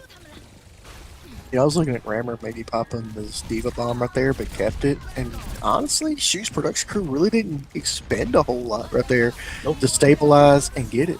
So that's huge for them. They could easily counter and start cycling through them. And yeah, that's another great Blizzard coming out from Dan here. Cloud, Lemon, and Wubs both out of the picture, and K4 simply just does not get value out of that Kitsune Rush, which is such a disaster for Unwoke Yaoi enthusiasts and their massive fan base here in the CGL community. I mean, that is such an important ultimate for you to have facing off against the ult banks of Shoes production crew, and there simply isn't anything to work with right now. There's not, and you got 4 ults inside of Shoes production crew. You can use Hippie's ult to engage. You can wait. Yep, there it is. Yeah. A great wall from Wubs. Cuts off so many players here, but down goes the Blizzard. Is it actually going to freeze anybody though? No, it doesn't catch anybody. Ooh. Husky gets around the corner quickly enough to override Protocol out and doing a whole lot of damage. The mech no longer there for the Diva. And a lot of damage being poured into Kizzo and Wubs, but Wubs manages to get away, at least temporarily. Hippie finding a couple final blows in that fight. The Kunai connecting. And Cloud Lemon down. K4 down and down. It's really just the sound barrier and maybe a Diva Bomb available for Unwoke in this final fight. The thing with those Diva Bombs is you got both Lucio ults to counter them, give everybody extra shields for them. So it's literally a 2-for-2 trade-off. And Danny can probably get the Blizzard going back then, and then Blizzard on point if one of the Divas is demeched or just getting remeched back then. Beat. Okay, both teams beat, but Bowsies is later and just a little bit better, I'd say. Manages to hold on to that advantage for a while now, but the cart's still moving forward. 10 seconds now remaining in the fight. K4 has another Kitsune Rush, and that could end up being absolutely crucial. The Blizzard goes out from Dan, but he dies in the midst of it. No freezes with that ultimate. And now you're down your Mei. So much damage, not even going to be an option for you. Bowsy and Headrammer also losing out on their lives right near the end of the map. Dan swaps over to the Tracer in an attempt to keep this one contested. Hippie does find K4. Potentially massive pick coming through, but there's so many tools available for Unwoke to use to get this one over the line. They have the Blizzard, they have the self-destructs, and Husky has gone down before either of those are even expended. But wait a minute! Headrammer finds 2! And that's enough? That's enough? Where's the contest? Where was Cloud Lemon? Cloud Lemon was on the right, shooting, trying to eat from the side. Hippie popped old in front of the cart, and then Rammer pushed forward the boost. When he did, it knocked him back, pushed him off cart because it was in overtime. I can't believe it.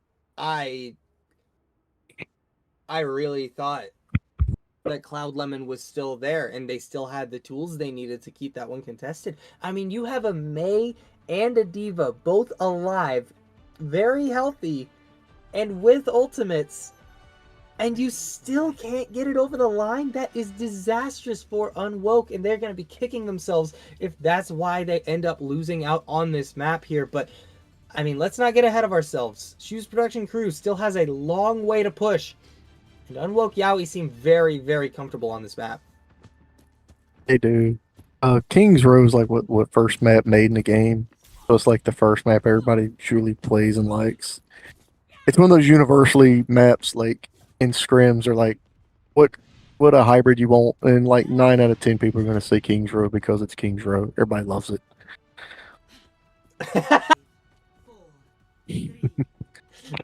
Sorry, Rhino. Shout out Rhino, our observer tonight. But honestly, I've always liked Jazzy Lucio. I know it's a hot take amongst the Lucio player base, but I'm not a part of the Lucio player base. So I don't know what to say here anymore. Lucio players, you're wrong. Kizzo finds first pick under Hippie.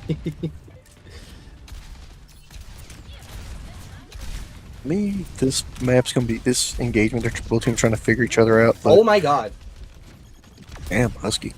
This character's not okay. We just get this character next season, please, Blizzard. Please. Great wall to cut off Cloud Lemon's escape, but does manage to slip through the cracks and get away for at least the time being. May is on a weird angle right now, but does get hunted down by Husky with the help of the Siphon Blaster. And, I mean, this is good progress. This is a good amount of ticks and point progression for Shoes Production Crew to be getting here. And Unwoke Yaoi, I mean, they're having a difficult time even getting back onto the cart here. The moment they step forward, they take a ridiculous amount of spam damage from the May Icicles, from the Emery Primary Fire. It's really rough, but they have at very least taken some forward positioning back and found a way to find Bowsy. Send him back to the spawn room here. So this is not going to be a first fight win for Shoes Production Crew, but they're still looking pretty decent. Both Mays have Blizzard, and it's going to be interesting to see which Blizzard comes out first. Because even Rammer losing his mech right here and going down, really, he's right here at it. Well, Headrammer loses the mech and gets frozen amidst all of that, but not dead still somehow. Out goes the override protocol from Husky, maybe a little bit ill-advised considering you still have to deal with the Diva on the ground. 2 minutes now burned, and I mean, you have 2 ticks, but you need more than that, and you need it now. Expending 3 ultimates and not getting anything out of it is very bad for Shoes Production Crew. Yeah. Izu's got the ult with the barrage, but Headrammer can eat it.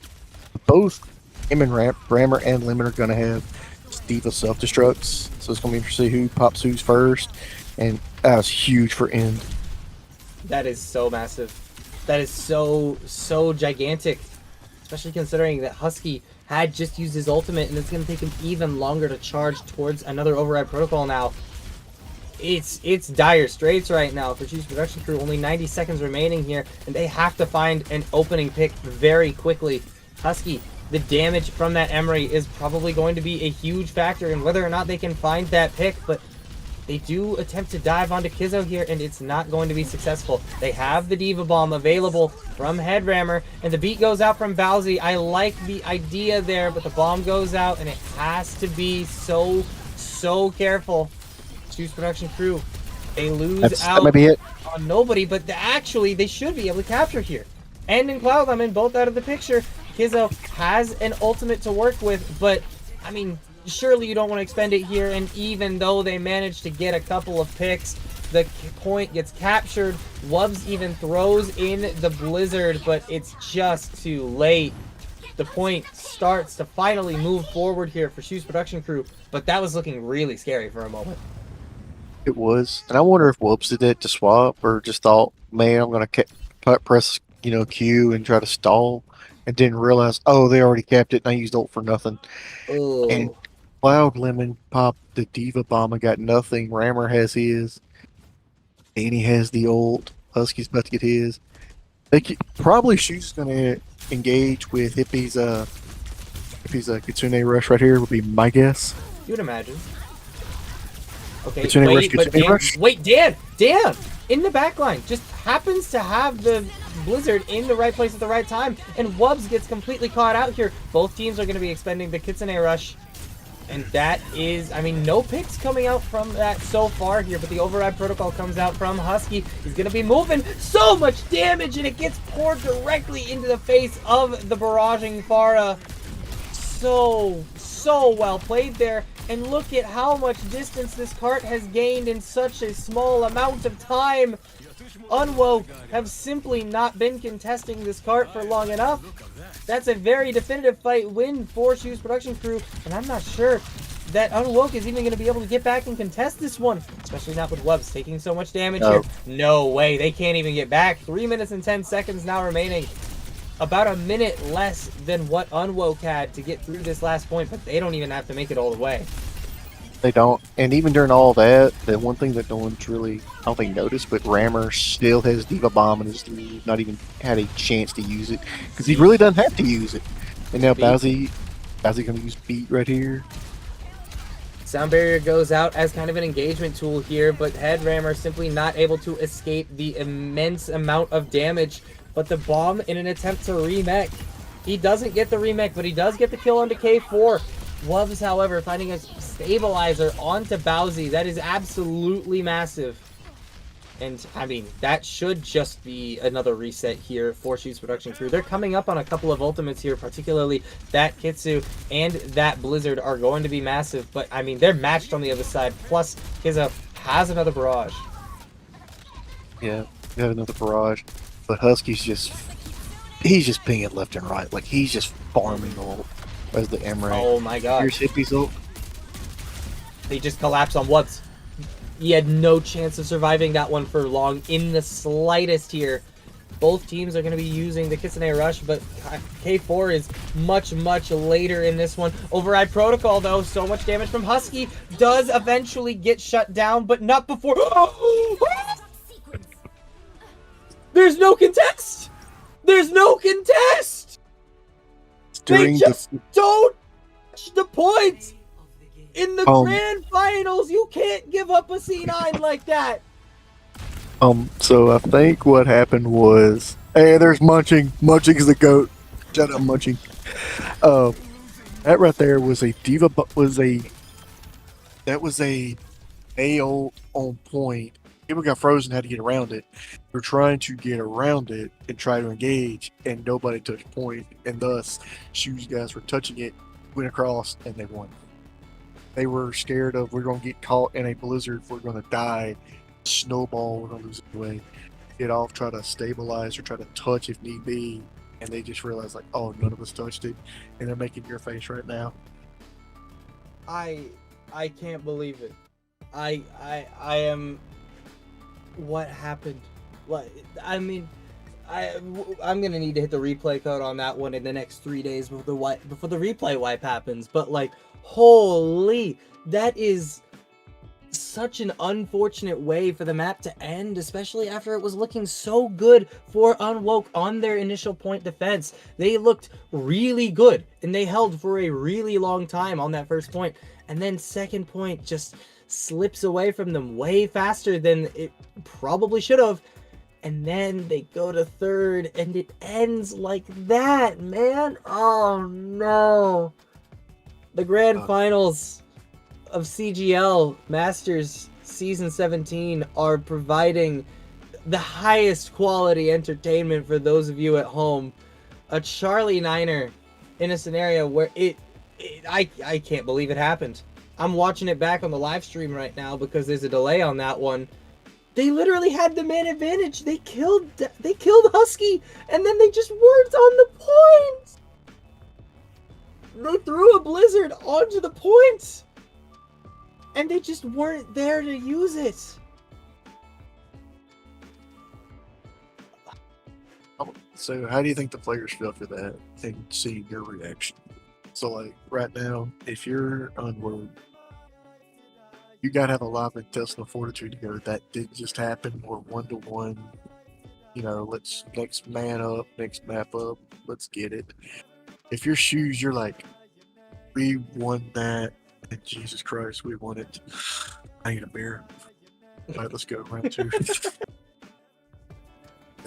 Man, I don't think there's any alcohol in my house, otherwise I might partake. But like, damn, that is so unfortunate. That is such a tragic way for you to lose out on a map, especially in such a high pressure environment as the grand finals of the season. That's so rough. On the bright side, I mean, it was the map pick of Shoes Production Crew, and now you get your own map pick once again. In fact, we are going to be going to Escort and Shambali Monastery. Not one that you see picked super frequently, but it is still a relatively, I don't want to say standard payload map, because it's really not. You see a lot more, I would say you see a lot more like Dorado, Rialto, Gibraltar than this one, but Shambali is an interesting selection here, and I don't hate it from UIE. I'm gonna make kind of a prediction right here and say for the last map, I'm gonna say the Emery, if I said it right, Emery, yeah, I can see it. Or the Sojourn, and with an asterisk of a Tracer being my honorable mention, would be the ones I see getting banned first. But that's my opinion. We shall see. I mean, Emery ban, Sojourn ban. I would not be shocked if it was a Widow ban. Honestly, I mean, the Husky Widowmaker is a rare sight, but it is a sight to behold for sure. So I would not be entirely shocked here. I do think that since you are going to Shambali and Unwoke have the first ban, it does need to be a hit scan ban, because otherwise this is one of those maps where, I mean, Husky can just kind of take over the game. The best DPS of the division this season will just take over the game if you let him have those heroes. So surely, I'm expecting this to either be an Emery ban or a Sojourn ban, realistically. And also, make Widow great again. Make Widowmaker viable. It's May? I was right on one of my predictions. Don't at me. I said it. I said May. I said Sojourn or Emre. I could at least say I was right on one of the three. Okay. The May ban makes some sense. I don't agree with it, but it does make some sense.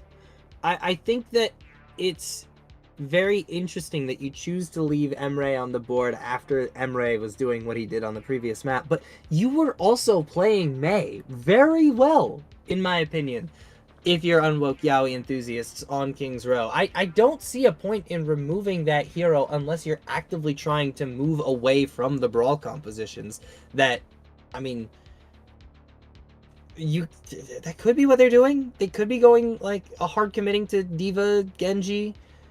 And I mean, with a Sigma ban now for Shoes Production Crew, it kind of seems likely that with one of the linchpins of Brawl and one of the linchpins of Poke off the table, this could be a very dive-heavy map.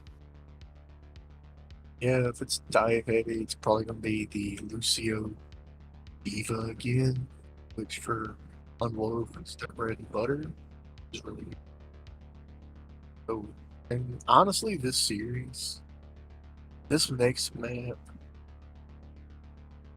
this is going to determine a lot right here. But I don't really thought Emery may get banned right there, but this is why we cast. This is why they play the game. That's true. Head Rammer's the big brain, the manager of the year. He knows what he's doing. He knows. He knows everything. Right. He knows what the casters are gonna say before he says it. I mean, he wrote the script, right? I mean, you're reading off the script he gave you, right? Yeah. Yeah. He knows he knows everything. He knows when I'm gonna breathe. He knows when I'm gonna drink from my water bottle. He knows exactly what UYE are gonna be playing here on this next map. I'll bet. That's the commissioner buff right there. But in seriousness, I am very curious to see how this goes for UYE. I mean, Cloud Lemon obviously has that Winston, very comfortable on that hero, but Winston kind of getting shredded by a lot of the meta picks currently in the current state of Overwatch. So Diva, much more likely candidate for what we're going to be seeing coming out from UYE. In the meantime, I mean, we've seen Rammer is capable and willing to match that Diva, especially with especially with the May and the Sigma off the board. I mean, I am led to believe that this will very likely be a dive-heavy map. So I'm curious. I'm very curious to see what happens. You know what? Before anything, I do gotta say, shout out Head Rammer. That man's got a solid beard game going. True. Like that man's beard is like on point. It's pretty sweet. When I had never seen this man's face before I went to Stockholm, Sweden last year for OWCS World Finals. And then the only reason I was able to pick him out of a crowd is because he was wearing a CGL hat. like the first social event thing I did in Stockholm was like a karaoke night at a local pub, and I go there and I see a guy who's bald, bearded, and wearing a CGL hat, and I'm like, that has to be Head Rammer. Who else is wearing a CGL hat? And yeah, no, that was a really fun trip. I'm really happy I got the chance to go and hang out with a lot of the CGL people. I met Ed Rammer, I met Hippie, I met Star Wolf, I met Spectreon.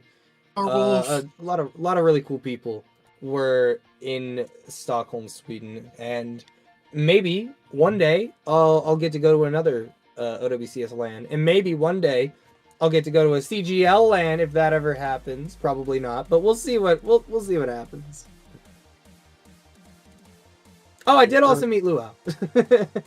Hey, again, I almost completely forgot. I did meet Luau. You don't need to be okay, everybody. This guy tags me and says you met me, pings me, and in parentheses says and I was nervous as hell, and then I proceeded to attack Luau. Yeah, I fought him with my fists. No, I didn't.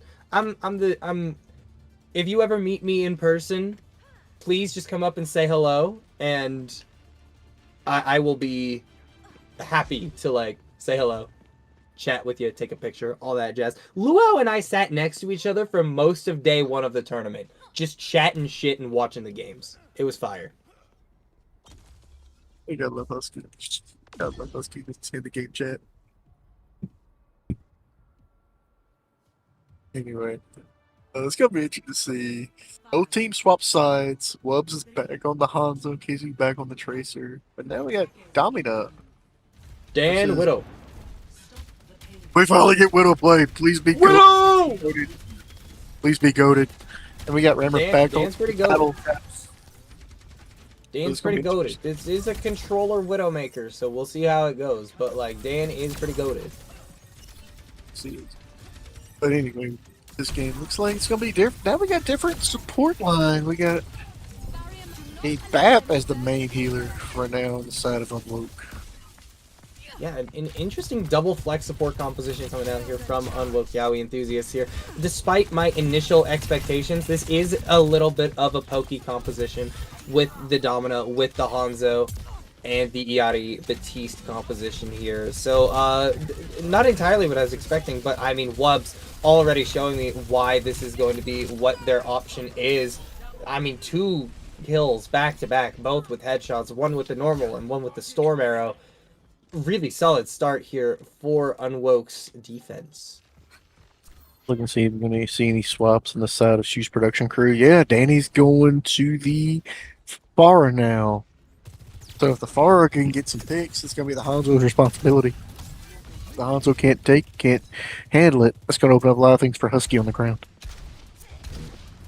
And I do find it interesting, Dan, initially starting on the Widowmaker, going over to the Farah here. I do like this pick, but you do need to be very careful about a couple players on the other team, specifically K4 and End are going to be doing a whole lot with those hit scan supports, but not in this particular fight. Cloud Lemon is the only player so far to have actually found a pick, but manages to find a second as well. Okay, make it 3 out of nowhere for the Domina, just landing perfect shots here. Cloud Lemon doing very solid right now, but a little bit of potential pressure coming out from Headrammer. Where are you going, bro? Just walking past the Domina, falling low and dying. Like, right there, like, Shoes Production Crew got some picks. I was like, okay, they got some picks, they can do something. And then Cloud Lemon just takes control of the game on the Domina. Just, like, out of nowhere. So, good defense by Unwoke right here, and Shoes Production Crew may have to change some things up as Danny is now on the M-Ray. Looking very, very solid right now. And that's going to be the Dragon Strike going out and basically cutting off the stairs, but it's not going to cut off much else, so no immediate damage coming from that one. Headrammer finds the Iari pylons, so that's not going to find any more value, but they are still getting distance on this cart as it stands. But, I mean, a great pick from Wubbs. Just through the window, spamming those body shot arrows is enough to take Bowsy's Wuyong out of the picture. And now only a minute left, and Husky's also down and out here. So, Shoes, they started on the attack here. Unwoke choosing to start on the defense, but, I mean, we're seeing why right now. They are looking very, very solid. It's very scary for them right now, and Cloud Lemon's on his signature tank. Has a huge immortality right there on the side of Unwoke. Potentially big value here. Husky uses the overclock, but doesn't find anything. Barely even a lick of damage here. At very least, Shoes, they've started to move this cart forward just a little tiny bit more. They've made it past the 60-meter mark, which is something they couldn't have said a few seconds ago. Unfortunately, in just a couple of seconds, this map is likely going to, or this half at least, is likely going to be over. Husky's dead. Bowsy's by himself on the point, and the Joker cannot do this all on his own. It's going to be a 62-meter push, full hold for Unwoke Yaoi enthusiasts. I did not see that coming. With these maps been going, I figured it'd be, more like at least 1 or 2 points taken, but nah. Unwoke was like, we're good. But I'm interested to see, like, I did not see that coming. And Shoes production crew pretty much got punched in the mouth right there and have to regroup and say, we got to hold them. We go up 3-1, or we tied up 2-2 with 3 maps to go. A fuller hold is difficult, but not impossible here, for sure. I am very curious to see how this next half pans out here, because, I mean, the approach to the DPS line, I think, is what's making the biggest difference here. And, I mean, obviously, Wubbs has been stellar on this Hanzo. Just, it feels like he's barely missing at any given point. But, I mean, Kizzo didn't die on that defensive half, nor did Cloudlemon or End. Literally only 2 deaths for the side of Unwoke. And, I mean, for a team that only died twice, 62 meters is a lot to give up, but still kind of just a ridiculous hold there for Unwoke. And now Shoes, they have to replicate it or put up something even better. Yeah, I'm interested. Ooh, Danny's on the Bastion, the old reliable. You get home, you gotta go Bastion. I love Bastion. I love Bastion. On the side of Unwoke, if it ain't broke, don't fix it. True. So, oh my god. You just had. I remember took a lot of damage there, and eventually one of the players from Shoes is going to be the first to fall in this fight, but it's not Headremmer, it's Bowsy. Headremmer, though, not far after the Underworld Egos, but, I mean, on the way back here, Bowsy has, he's got a lot of room to, got a lot of distance to cover, I should say, and, ooh, that's bad. That should just be the end of the map. That should just be it. With K4 finding Husky, Bowsy going down once again here. Dan is one of the last players alive to contest this one, and Headremmer on the Malgo will not even come close to getting back to this one. A dominant Shambali Monastery for the Unwoke Yaoi enthusiasts. And now we got a tied series again at 2-2. That right there, the Tracer was at like 7 HP, and when I say living on a prayer, you're just living on a prayer and hope to God you get out and blink at the last second. Is able to get full on health. Just huge plays right there, like he's in the Tracer. Yeah. Big plays from the Tracer, big plays from Cloudlemon on the Domina, who I didn't really have time to talk about as much as I wanted to because that map was over so quickly. But yes, Cloudlemon on the Domina, not a hero we've seen in the series so far, but was very, very good on that particular map. I mean, they come out swinging, and it just goes well for them. There's no other real way of putting it. It just could not have gone better, really. That was a from Kings Road to that one, just a completely different mindset for the out of Unwoke. I think Unwoke woke up during that one, and and we gotta get that taste in our mouth. We gotta stick it to them. I think they were I'm making trouble. They were a little PO'd after that C9 and wanted to make a statement. Right. Well, Unwoke Yaoi enthusiasts clearly unfazed after the brutal ending of King's Row. And we'll have to see if Shoes production crew end up being unfazed going into our 5th map in this grand finals after another short break. So please, don't go anywhere. This is turning out to be a banger.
Our finals here in the Masters tier are proving to be a very, very close affair, and we are not even remotely close to being done. 2 more maps for one of these teams to walk away the winners of Season 17. Hello again, everybody.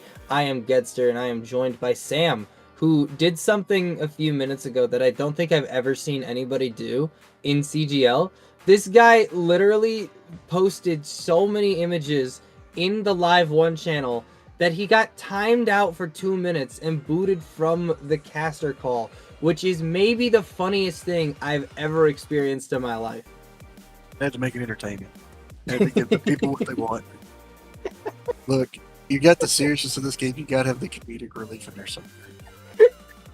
That's true. That's true. That's true. It's 2 tenths of a moment. We need to break it up with Sam accidentally timing himself out.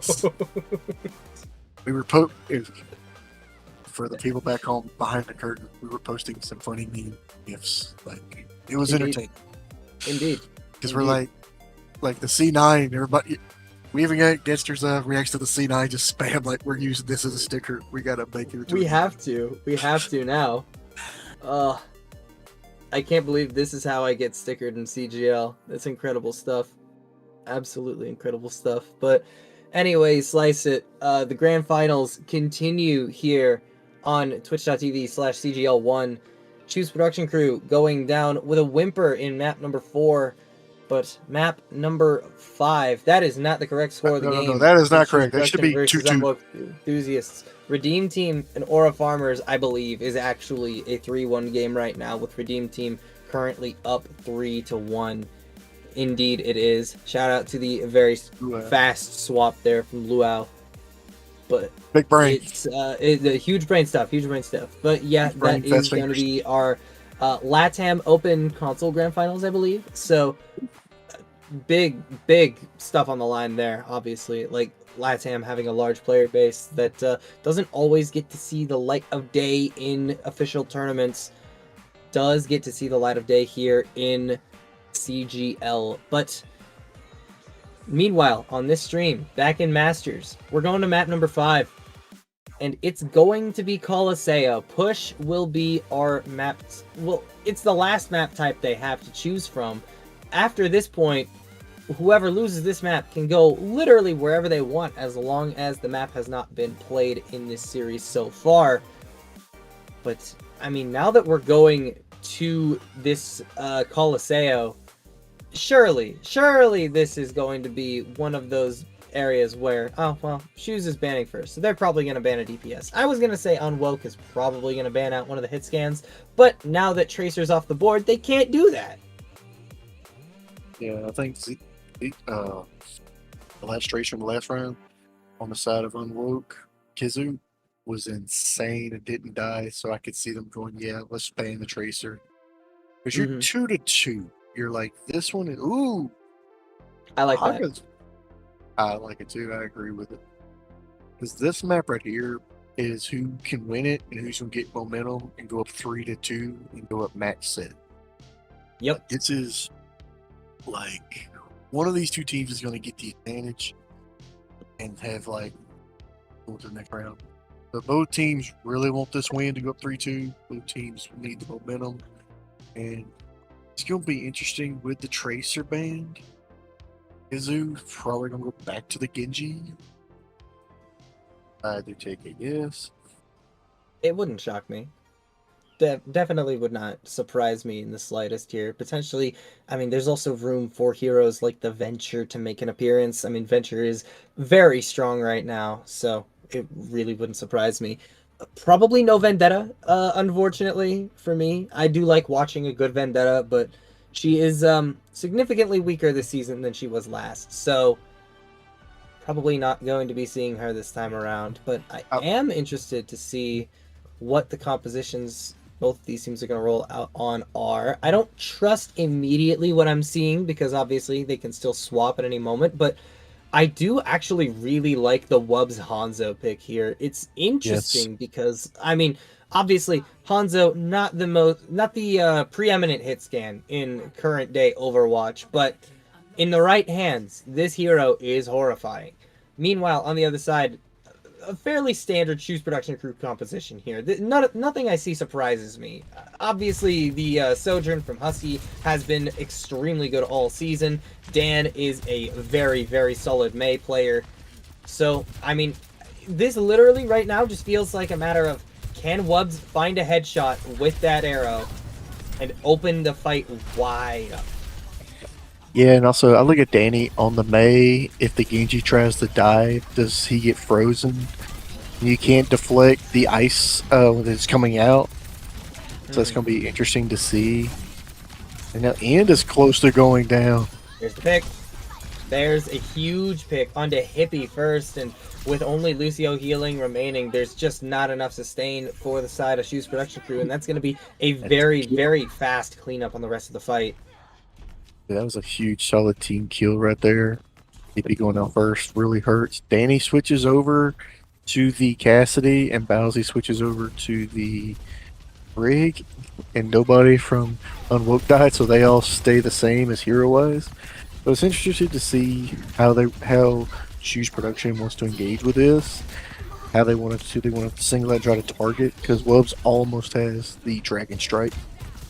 Very close, for sure. But Dragon Strike, not the easiest ultimate to make use of into a composition as mobile as what Shoes are running right now. So, remains to be seen what happens here. Goes into the corner here, but it finds a beautiful pick onto a low health Husky, and I mean, yeah, okay, with the damage that's rolling through right now, that could just be a forward spawn capture. That's a first point. Oh, Bowsy. Oh, you sweet summer child, Bowsy. Goodbye. Hey, you weren't living that. You should just like defeat or try to go fight or get ult charge or something. Husky now goes to the Genji, but Kizu has Genji blade as the blade. Lemon has the ult, and Kairo's got the ult, so you could easily just get to a rush into a Genji blade right here if you really wanted to. Oh, there's the blade coming out from Kizo. Goes directly towards Dan on that Cassidy and does manage to find the kill. So, 1-for-1 trade.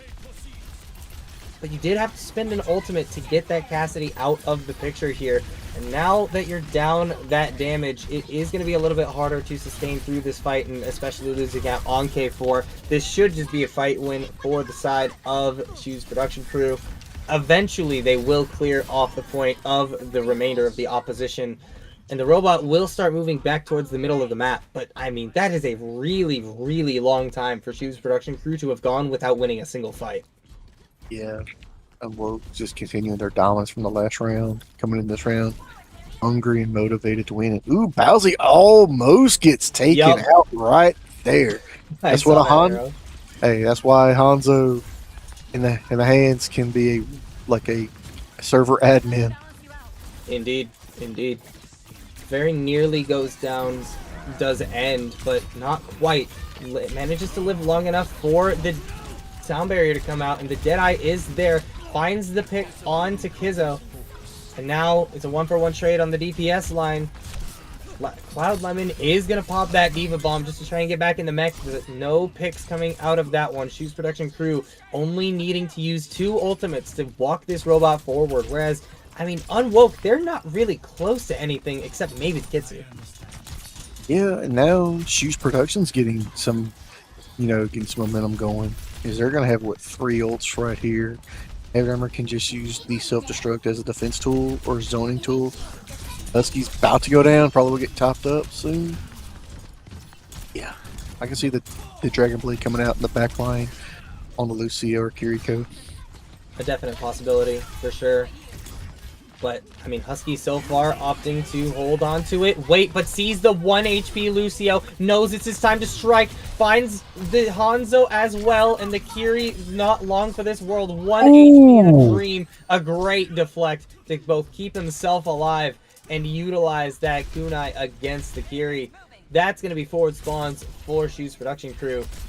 And, I mean, they've still got the Diva Bomb to work with, but now, once again, the ebb and flow of the ult economy kind of rearing its ugly head here. Unwoke managing to contest right before the point gets unlocked. The blade comes out, and down goes Bowsy. And this robot's already moving in the opposite direction. I really thought they were going to get forward spawns here, but that is a disastrous situation for Shoes production crew. Yeah, that was huge right there. Like, as soon as Bowsy went down, they were like, let's just engage. We got to get momentum back. We got to get forward spawns with 4:40 on the clock. And now, like it Unwoke, they used everything. They have really nothing right here versus Danny's going to have ult, and Headrammer still has the self-destruct. Dan very close to this Deadeye and very well could use it here, but the forward spawn is captured. Deflected. I mean, not a lot is going the way of Shoes production crew right now, especially considering you've lost out on Dan before he even has the opportunity to press that button and activate the Deadeye, but he'll be walking out shortly here. But I mean, with Hippie going down, this is another one of those fights where you simply cannot win. Don't use that bomb, Headrammer, thank you. He holds on to it for the next life here, but that's even more distance for Unwoke, and this is starting to get out of hand. It is. They're starting to get momentum. It's just the even flow. It's just the momentum. Now they got the momentum from Shoes production. Shoe does have 5 ult to use. So versus Unwoke's probably going to work close to 5 ults as well. So it's going to be interesting what all gets used. Deadeye comes out from Wubs, the Blade as well from Kizu. And that's going to be, I mean, very difficult to keep your team alive through, especially without a Lucio on your team. Bowsy using that rally to try and keep the team alive through the Blade, but I mean, 122 meters now gained for Unwoke as they continue to put the pressure on, but finally a stabilizing pick rolls through as Wubs is removed from the fight. Surely they should be able to capitalize off of getting the Cassidy out, especially now that they've gotten the Genji as well. The rest of Unwoke has been sent running for the hills, and I mean, Shoes, they're going to try and chase him down here, but I'm not sure they're going to be able to get any picks, especially with End still on that Lucio, speeding them away. Yeah, they're going to get the end speed boost us out of here. Let's engage with the Cairo and Cloud.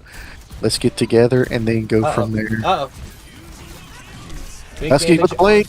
Give him mech. The Blade comes out. A lot of damage, but Wubs isn't going to go down quite yet. Headrammer loses the mech and eventually does also get taken out entirely. And I mean, it's a lot of bad news, but I think the worst news of all is the fact that Shoes wasn't even able to reset the forward spawn during that fight. They don't get to the middle of the map, and now just barely over 2 minutes left, and Dan is swapping over to the Sombra. That's going to be interesting with the Sombra if they're going to try to hack the supports or try to hack the Diva. It's going to be interesting to see. And then this is kind of like a last-ditch effort. And here's the Brig Rally maybe coming up soon for them to stabilize. The rally is going to be important, but I mean, you've lost out on the Genji, and Sombra not nearly as good at outputting damage as the Cassidy previously seen is.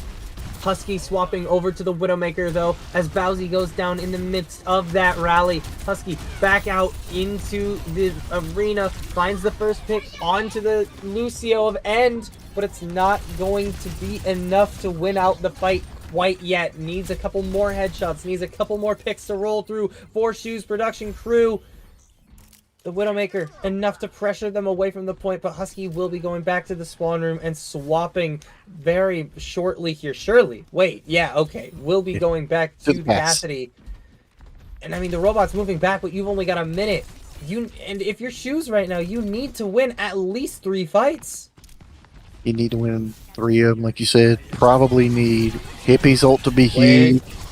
Oh, that's really bad for the side of Shoes.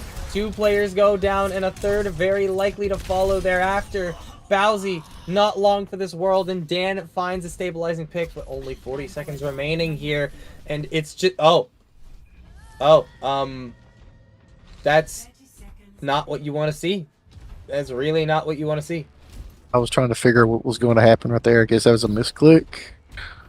Had to have been a misclick? Seems like it.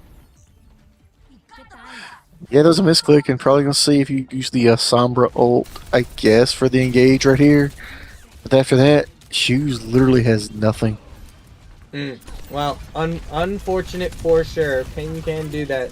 Reset can do that. The EMP goes out here. Hits onto 2 players, but only going to last onto 1. The Suzu is going to be there in plenty of time to keep Cloud Lemon alive, and that's just a dominant map once again from Unwoke Yaoi enthusiasts. They have put themselves on series and championship point. Unwoke Yaoi, 1 map separates them from the final champion, from the final victory screen of CGL Season 17. That, I mean, they had the advantage. They had like the momentum at the beginning and the end, and Shoes had it at the middle. That was a huge play right there. I figured they could have tapped it a bit more. They could have went there right there. It wasn't meant to be. So it's been a very, very competitive series with both teams. Indeed. Like, you can't not say that. Everybody's giving it their all. I'm sure all the shot calling and everybody's just going nuts trying to coordinate stuff and everything. It's been 2 very good teams, 2 very good coached, well organized teams. Yep. Right now, I think after the C9, Unwoke kind of woke up right there from 2 to 1, now 2 to 3. Started to realize that the stakes of the scenario are too high to be affording an instance like that, and now they've put themselves in such a great position because not only do they have match point here on this map, but if Shoes wins this next map, then the final deciding map of the entire season will be the decision of Unwoke Yaoi enthusiasts. They'll have the map pick, they'll have the first ban pick, and I mean, you've got to feel really good if you're Unwoke Yaoi enthusiasts right about now, because even if Shoes can come back from this and win out map number 6, it's not going to be an easy path to victory for Shoes production crew. What map do you think we'll see right here? Oh, this is such a difficult call because, like I said, they can literally go to any mode at this point, and I just don't know. I really and truly have no idea where they want to go here. I mean, they have the pick of the litter. Literally every single map in the pool outside of the 5 that have already been played are available to them. So do they go to a control map like in Ilios? Do they go back to what worked for them on Hybrid and pick something like a Midtown? Do they pick... I mean, do they opt to go for one of their more comfortable payload maps? Because that's where Unwoke really dominated them in, like, I want to say map 4 at this point? Yeah, it was map 4 where Shambali was. So maybe you go to a payload map where you're more comfortable so they can't do that to you again on another payload map that they really, really like. So there's a lot to consider here if you're Shoes production crew, and it's really, really, really a tough call for them to make. While they're deciding what to do and everything, I do want to say, number 1, if you're watching this, not in the Discord, please join. True. Playing the season tourneys. Number 2, I don't know if you can still call it Twitter or X, whichever one you want to prefer as, but give us a follow on the Console Gaming League on Twitter or X. Follow us on Instagram. Follow us on Facebook. Give us a subscribe on Twitch. True. Check out the website for all of our events, including our Ghost tourneys. Ghost was the greatest meta ever made. It is, as we know. Now, and also keep in mind that moving forward, we got Season 18 on the horizon. Season 17 about to end shortly here. But if you're watching from home and you're like, dang, I want to compete in Overwatch, then CGL is a great place to start. Genuinely, really and truly, it is an extremely friendly community that's always willing to accept more players with divisions all the way down to Plat. So if you'd like to give it a go, jump on in. It'll be fun to have you. Atlas will be our next battleground here, and I do find it interesting, right? This is a mode that Unwoke won previously when we went to Suravasa, but that was also their map pick. This time around, Shu's production crew are opting to take us to Atlas, and I like this map. I think it's a very solid choice for them. My question now becomes, what is your plan to mitigate what Unwoke wants to do here? Like, what is your ban?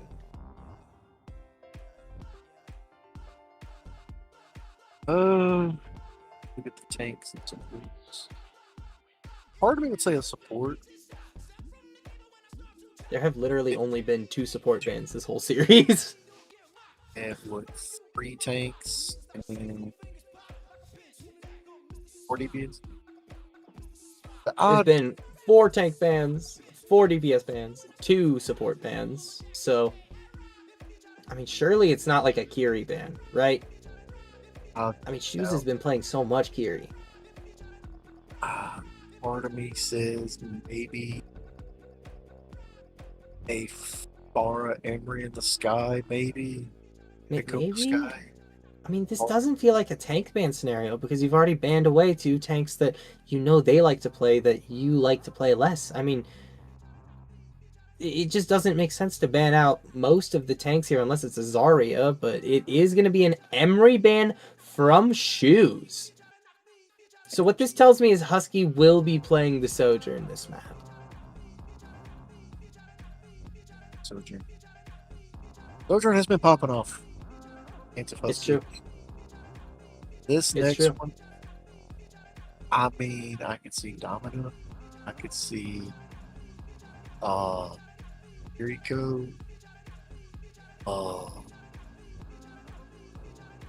This is a tough one because I'm just trying to figure out like what the thought process would be. They wouldn't ban the Genji or the Cassidy. I mean, no one's played Doomfist Hazard, Junker Queen, Brian, Winston, Ricky Ball. And you can't run back the ban on Orisa. I genuinely don't know where they're going with this. Kiri seems like the most logical option, but you've been playing Kiri too, so we'll see in just one moment. No ban yet. We won't see in just one moment. Well, I guess they're still trying to decide. You know, not a particularly easy decision to make here. I mean, especially with the entire DPS roster just not available for you to ban.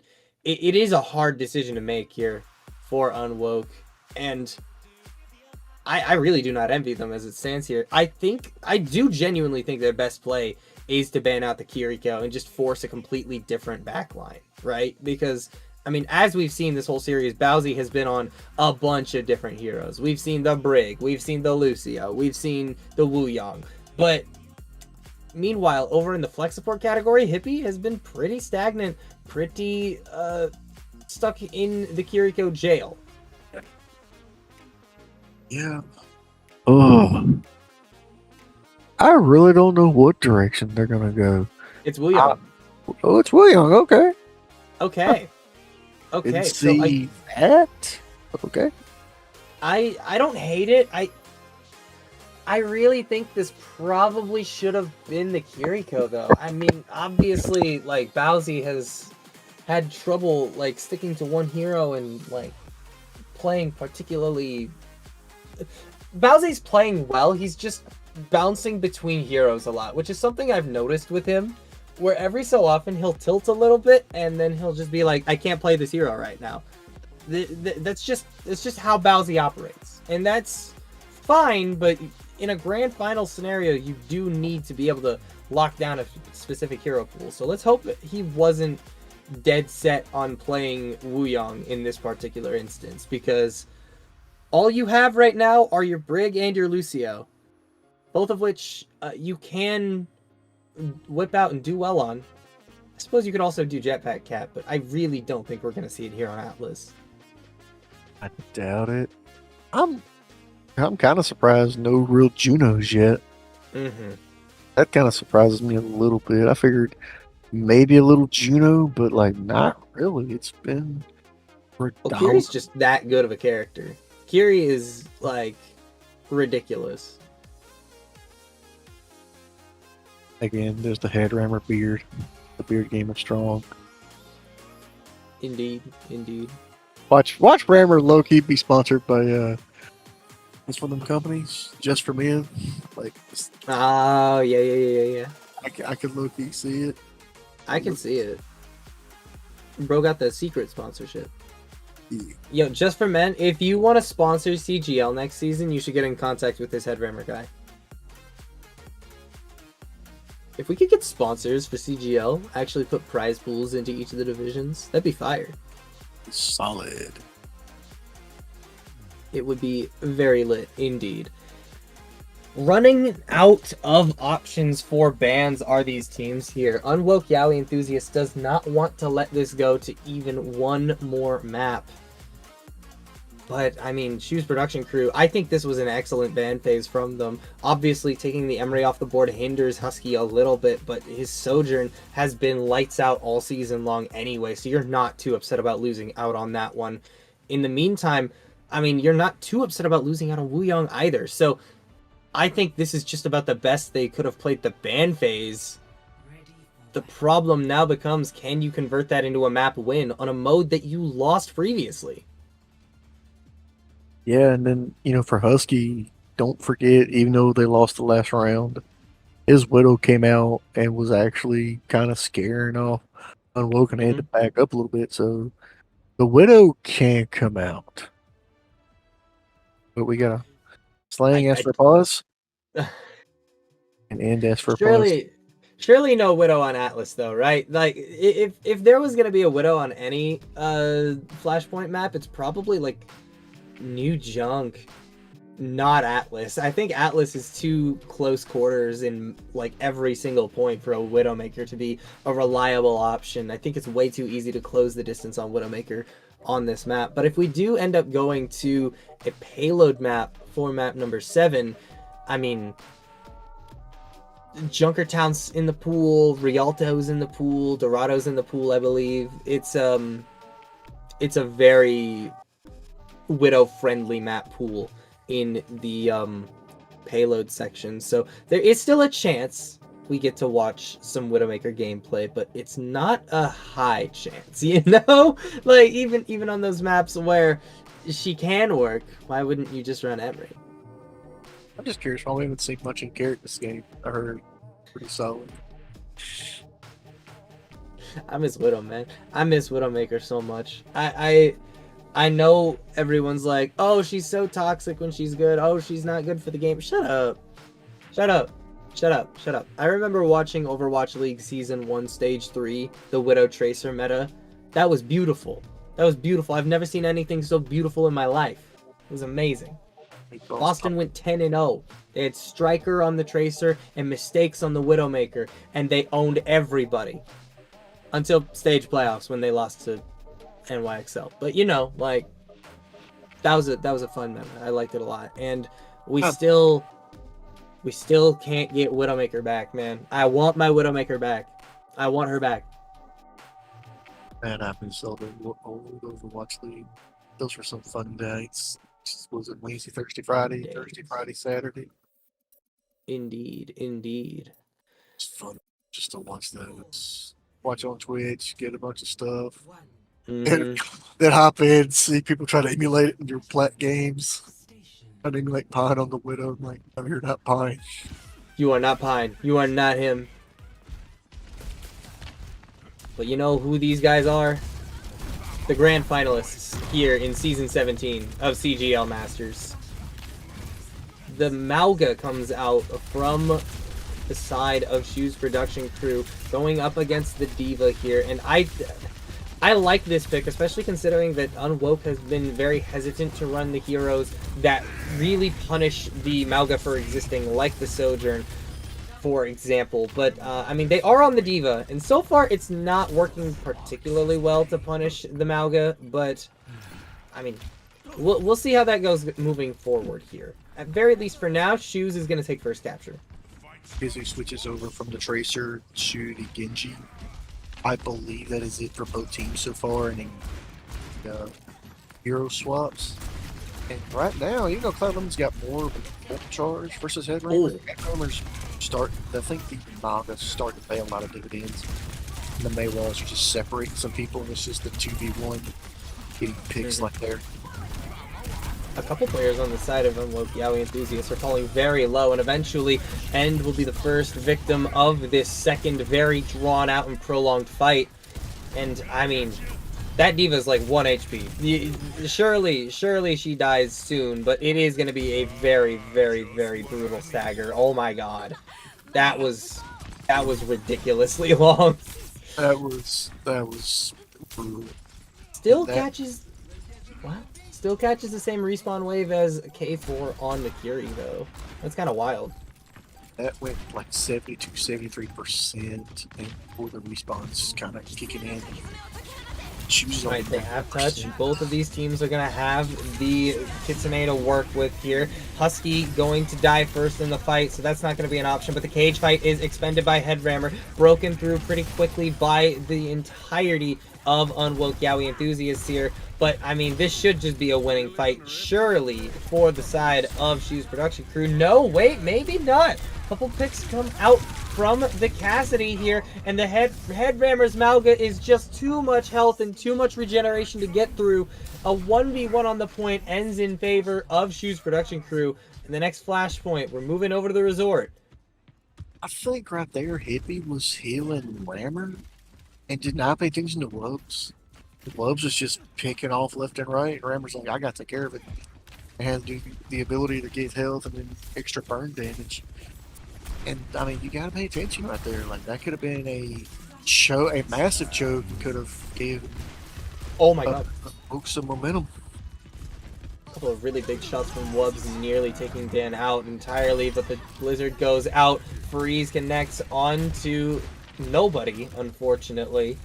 And Dan, in fact, will fall victim to the Deadeye here. A whole lot of damage from these headshots. The Peacekeeper is singing right now, and Wubs basically, I won't say single-handedly captures the point for his team, but he did a little bit of heavy lifting there. He did. I like Bowsy was like, do I pop ult? Do I not want to pop ult? They saved it, which I like. So you can engage it right here, or you can save for Lemon does the Diva Bomb, or Kizu does the Blade. And Rammer can get a little bit of resource. He can get the cage fight, they can get built up. They can use it in the back line to get a 52. Husky looking for an angle here. A great reactionary beat there from Bowsy just to ensure that the Dragon Blade is not the end of his team. Cloud Lemon does get demeched, but does have the pulse bomb, not the pulse bomb, the self-destruct to get back into the mech. Unfortunately for the rest of Shoes Production Crew, that is enough to keep them sustained through the fight, and Shoes just goes down one at a time, and that probably is the second point captured by Unwoke Yaoi. That's going to be the second point. Cloud Lemon popped ult, and they used it as a zoning technique, and then they picked him off on the one where they were spaced out trying to get back together. So now we're 1-1. They're tied again. Go figure. The Rammer does have the cage fight versus Wubs' Deadeye. The result just came out in the southern. Oh my god! Wubs just finds both of the supports. With the Deadeye, with one ultimate, you've won the fight.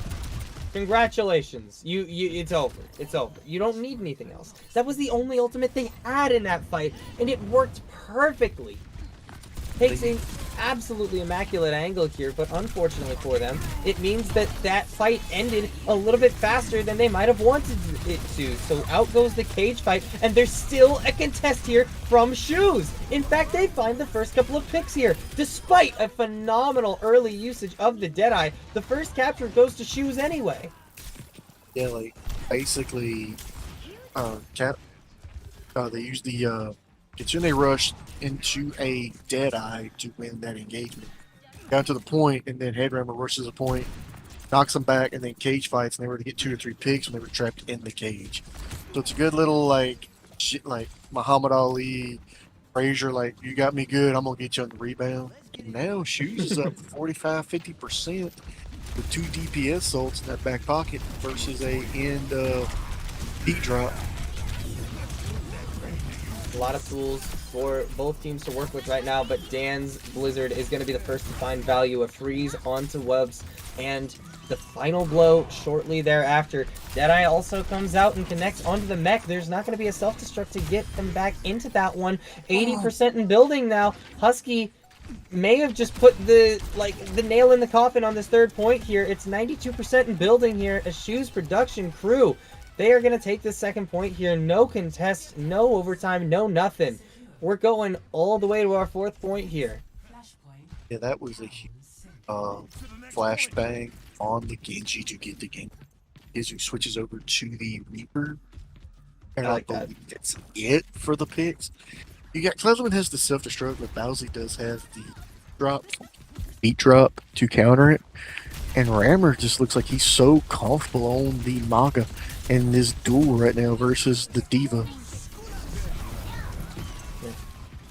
Couple of ultimates being expended by both of these teams here. 1-for-1 trade though, as Hippie finds Wubs, but Bowsy goes down a little bit beforehand. But the picks eventually start going the way of Shu's production crew. A couple of excellent shots from the side of Husky are going to take down A4 right before the Kitsune Rush is charged. So not gonna have that one for this fight, but will have it for the next. Hippie has one of his own though.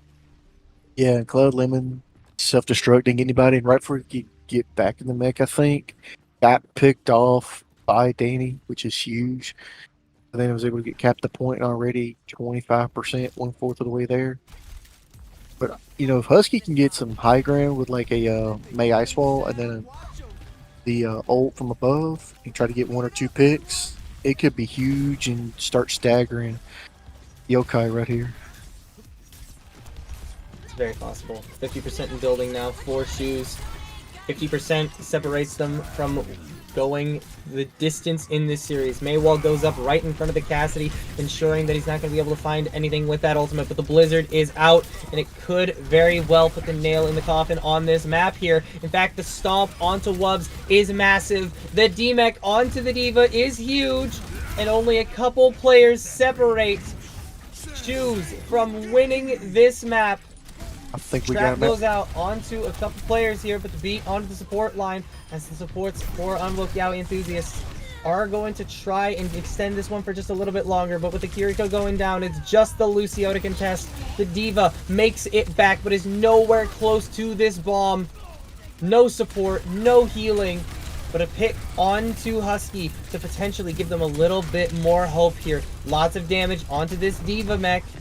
And a Reaper here to chunk down Headrammer on this Malga. But, oh, they had to be really careful. They very nearly C9 that one. Headrammer, sub 300 health here, 1v1ing this Reaper, but he's going to go down. The Shoes production crew, they may not be able to hold on to this one for much longer. They're getting good picks, but they're not coming through fast enough. Bowsy also goes down. And that's so many ultimates expended for Shoes production crew. They should be able to come back with support ultimates here. But for now, Unwoke Yaoi, they've done it. They've won this overtime fight against all odds. But they still have a 99% more to go. Yeah. Husky goes back to the cast, and Wubs went to the Sombra right there during all that hectic, try to 99, try to stall it out. But right here, you're going to have 3 ults on the side of Shoes versus, 4 on the side of Yokai. It's going to be, Yokai does have the advantage right here, but Shoes is like 1 or 2 pickoffs, 1 or 2 good use. Your economy, your abilities, and you can get 1 or 2 picks and help win this fight. Okay, Kitsune rushes from both teams coming out here. So many more ultimates in the hands of Unwoke Yaoi enthusiasts, though. This is going to be a difference maker. But the big question mark is the Blizzard from Dan. Can it find any freezes here? It does onto the Diva and the Lucio, but the sound barrier is going to keep the Lucio alive, at least for the time being. Husky goes down here, as does Dan. No DPS for the side of Shoes. And everyone else alive, I believe, for the side of Unwoke. Out goes the Death Blossom, but it's not going to find any immediate kills because of a great sound barrier coming out from Bowsy. Headrammer eventually does go down, but the trade is going to be immaculate. 99 to 99 here. Tank still alive on the point for Unwoke. Meanwhile, Headrammer still returning from the spawn room. Unwoke may have taken us all the way to the 5th point here, because Husky tries to utilize that Deadeye, but simply won't live long enough to do so. Headrammer back to the point. Malga, if any hero can turn it around, it's him, but the Sombra is there to hack him, and somehow Unwoke Yaoi enthusiasts are taking us to the 5th point of Atlas. This game is nuts. This series is nuts. We've been treated to great plays, man. Been an honor and privilege. And it's both, everybody's sweating bullets right now. Like, don't make any crucial mistakes. Like, don't screw up. Like, nothing stupid. Nobody's even close to ultimates. Dan is like 63% to a Blizzard, but other than that, nobody's particularly close. What in the world? End goes down. So does K4. And without any supports to work with, I mean, that's just going to be an easy fight win for Shoes Production Crew. What an amazing first pick off of a stomp of all things. Not even like a direct stomp, just happened to be in the same zip code as the Lucio, and it was over. Yeah, that was just huge play by Rammer right there to get the end Lucio. Like, huge pick off right there. And I mean, nobody's really close to ults on the side of Yokai. Shoes has got a few, and now Shoes is what, 40%, like almost halfway to victory on this map right here. Arch goes through just to maybe do a little bit of disrupting here, but the hack goes out onto Malga. Will be cleansed eventually, but I mean, you've got to be so scared of this EMP if you're the side of Shoes. Both teams going to be expending Kitsune Rush just to try and find an opening here, and Husky is going to be the first victim in the fight here. Bowsy goes down as well, but the freeze goes out and only connects onto the Sombra. This is going to be eventually a fight win for the side of Unwoke Yaoi, unless something miraculous happens here. I mean, Headrammer sees fit to utilize the cage fight here. I think that was maybe a little bit ill-advised, but I mean, they get to 99. A couple of ultimates get used by Unwoke Yaoi. They literally only have the self-destruct, but I mean, that's not an ultimate to scoff at. And you're probably going to self-destruct, and Bowsy's probably going to use B-drop, and then Husky can use the Deadeye from behind, and Deadeye can get at least 1 or 2. That's it. I think Rammer did that as a way to try to get 99%. Therefore, you're at least giving yourself 1, 2, 3, maybe 4 engagements or team fights. Husky pops the Deadeye, speeding out onto the point just to see if he can find anything here, but the Matrix is out just to ensure that he doesn't lose the mech to the Deadeye. The EMP is good, connects onto a lot, but the beat is also solid to keep the rest of Shoes alive for at least a little bit longer. The Diva Bomb connects onto Hippie. Bowsy eventually also goes down. Headrammer is next to fall. They flip the point in the midst of all of that, though, on the bright side. So Shoes Production Crew not out of it yet. They have one more fight to work with, but they don't have very many ultimates to speak of. Dan is the closest at 62% to that Blizzard. They also could very realistically get a cage fight, maybe a Kitsune Rush, but K4 is going to get there way before Hippie does. This is dangerous territory for the side of Shoes Production Crew. 84% in building now, but can they get in on this one? They can! They find a pick onto the Reaper! That's so massive! You needed that one, and you needed that one fast. Out goes the Kitsune Rush, but it is in a suboptimal position for Unwoke Yaoi enthusiasts here. One fight separates them from winning this division, but they may not have the opportunity to. Dan with a very clean double kill on the Mei on the side. A pick onto Husky is huge, but there's no Diva Bomb to get the mech back. We might just be going to map number 7 here, Sam. One more Blizzard to potentially lock this one down. The cage fight is good. No Death Blossom will come out from Kizzo, and we are going the distance. Map 7 inbound. We wouldn't have it any other way. That was a huge pickoff on the Reaper, so you couldn't be a tank buster.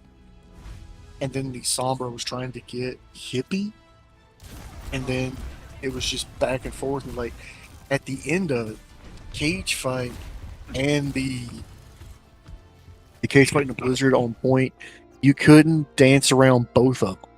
Like you either had to go into the blizzard or go into the cage fight. You can't, if we're gonna, oh, you're gonna use blizzard, we're gonna go around it, and then Rammer can just trap cage fight. Boom, we got cage fight. Let's just, get out of that LOS, and all of a sudden there's a blizzard behind you. They had nowhere to go.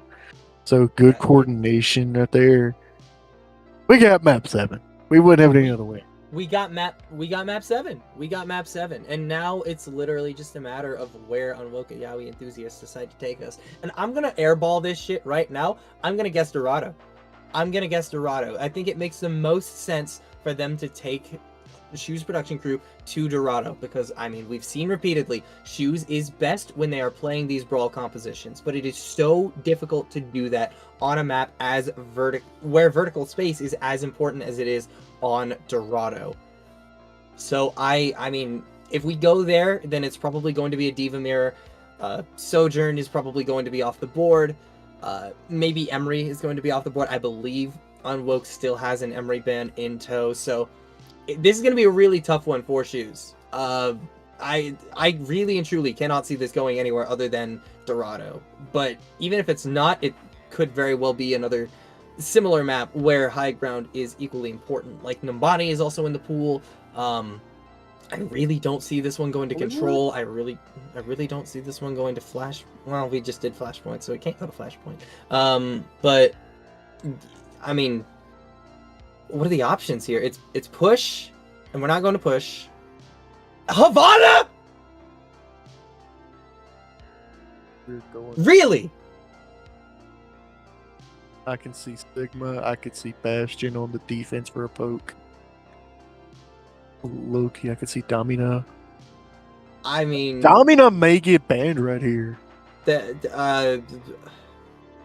possible. That's distinctly possible. I see Sigma's already got banned. Mm-hmm. So now here's the question. Do you ban Widow? I don't think you do. I still think you ban Emery or Sojourn. I think Widowmaker is a little bit too inconsistent, and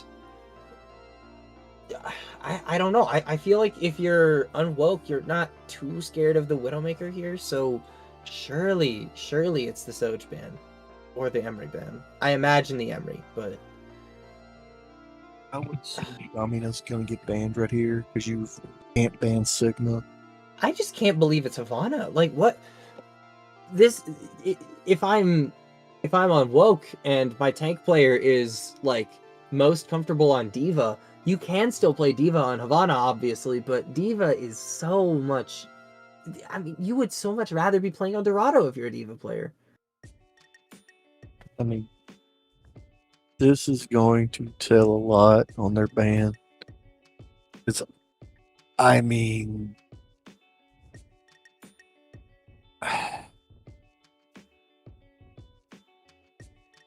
what are we looking at? What are we looking at? A hero select scroll. Cassidy? Cass! With Emery and Sojourn still on the board, you elect to ban Cassidy? I gotta say Domina. It's the only that or Kiriko, and I would go Domina over Kiriko. I think Batiste. Okay, I could see. I don't hate that either. Why are we banning Cassidy? Like, this is a very interesting angle that both of these teams are taking here. Obviously, I think taking Domina off the board would not have been a bad idea by any stretch of the imagination. We saw that Domina put in a lot of work on Shambali Monastery, but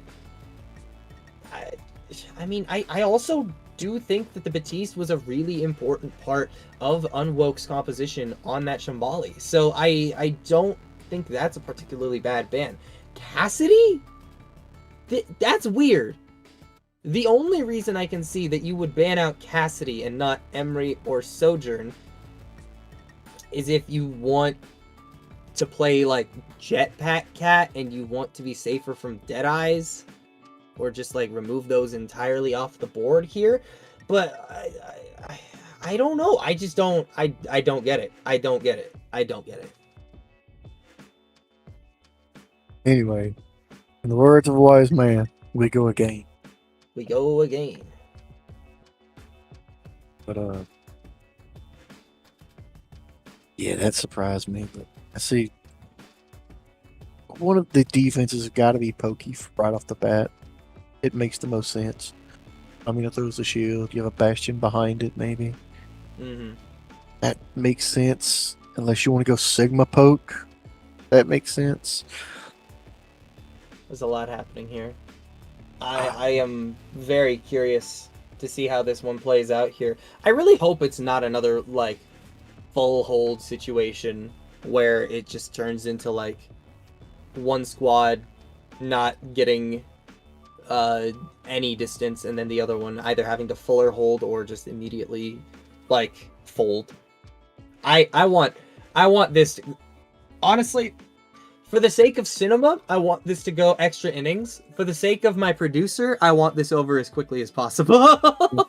The producer's he's not American, so he's not super tired. Oh yeah, Luau is currently looking at the clock, reading 4:39 a.m. and going, I should be in bed right now. But this is what happens when a producer team makes grand finals. We don't get Hippie. We don't get Headrammer.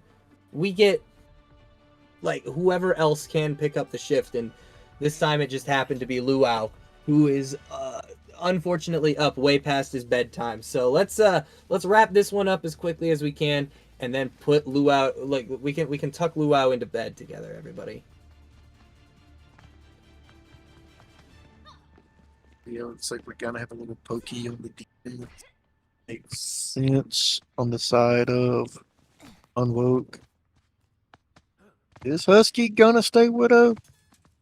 I'd like to see it. At least for the first little bit. At least for 30 seconds, we're gonna see Husky Widowmaker. Sleep is for the weak, don't worry, chat.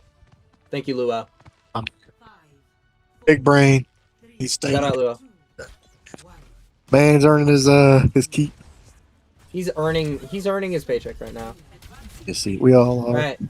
Headrammer walks out on the Orisa. Not a shock to see this hero whatsoever. I think that it was either going to be this or the Mauga, and I think that this makes a little bit more sense here, and that is a great start. I mean, obviously, the Widowmaker is not the most difficult character to hunt down, but it is really nice to get rid of her right off the bat anyway.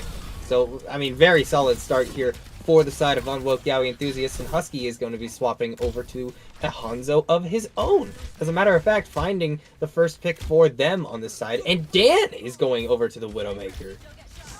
Bowsy goes to Wuyong. And I believe that's it for the swaps. Yeah. Right. Pylon no longer an issue that the production crew has to deal with here, but I mean, this is starting to feel somewhat familiar, right? I mean, this was exactly what happened on Shambhala Monastery.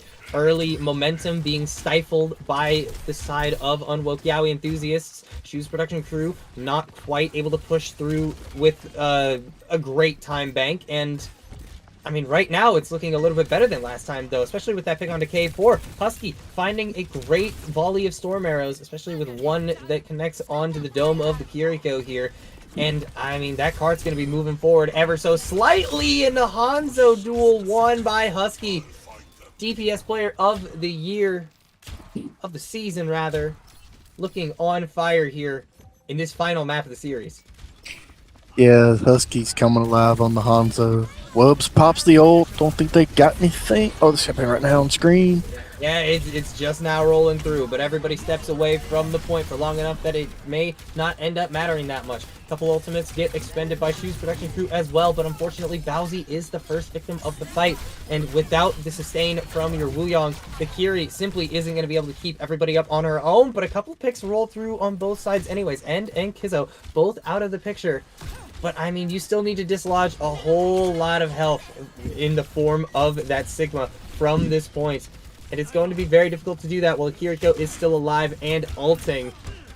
Dan not even going to be able to find a shot with the Widowmaker here. Eventually, though, the Wuyong ultimate rolls through. A couple players are potentially going to go down here, but the Pulse Bomb onto Husky is massive, keeping them away from this one for even longer now. Out goes more damage onto more players, and Headrammer does find a pick onto End. That's big, but it's simply not big. Wait a minute, they capped. In the midst of all of that, they capped, and I didn't even notice. That was at the midnight hour. Rammer was going down. They thought he went down, and he went behind it, got a little bit of health, and they picked him off. It clicked like boom, boom, like he died. But then they capped the point like right behind it. So unfortunate for Yokai, for Shoes Production. You take that every day of the week. So that was a huge like bang bang fluky play, but it worked on the side of Shoes Production. Yeah. And I mean, one of the other reasons that I think we're seeing Husky playing this Hanzo is because Unwoke is playing that Sigma. And that barricade gets shredded by Hanzo, both with the arrows and the storm arrows. So, I mean, it's very hard to keep that damage mitigation up for super, super long. Out goes a Terra Surge, connects onto several players. Huge damage rolls through, including a kill onto the Kiriko, and enough damage that Dan can finish off the Sigma and the Iari. So, absolutely massive fight rolling through there for Shoes Production crew. They are taking such great position here on second point. They are, and you have 2 or 3 people touch a point. Look how fast it's moving. Husky again. Jesus. Husky! Oh my god, Husky! You can't keep doing this! That man's got a family. He's got a family back home. I mean, they're not going to capture the point off of that pick alone, but they're feeling real good at this point. Especially since it'll take a while, even with Kiriko's teleport, to get them back to the point. Headrammer cut off from the rest of the team by that usage of the Dragon Strike, but Husky again! Husky. Dude, another headshot, this time onto end, and I mean, that's certainly enough to get them over the line here. The Pulse Bomb onto the Diva Mech is just going to mean that she's going to die before she gets any significant contest under the point, and now 3 minutes and 15 seconds remain for them to push through third, but this is the hardest part of the map to push. I mean, real to third is notoriously difficult. 3 minutes may not be enough, but on the pace that Shoes is on, especially through that second point, anything can happen. Ian switched to the Wuyong, and Danny switched back to the Widow because of the long sight lines. So now it's a double sniper composition, and Kizu's now on the Genji. And I believe that's it for the swaps. I think so. But oh my god. Some snipers, though, you leave them alone, you ignore them, they get headshots, and that opens up everything.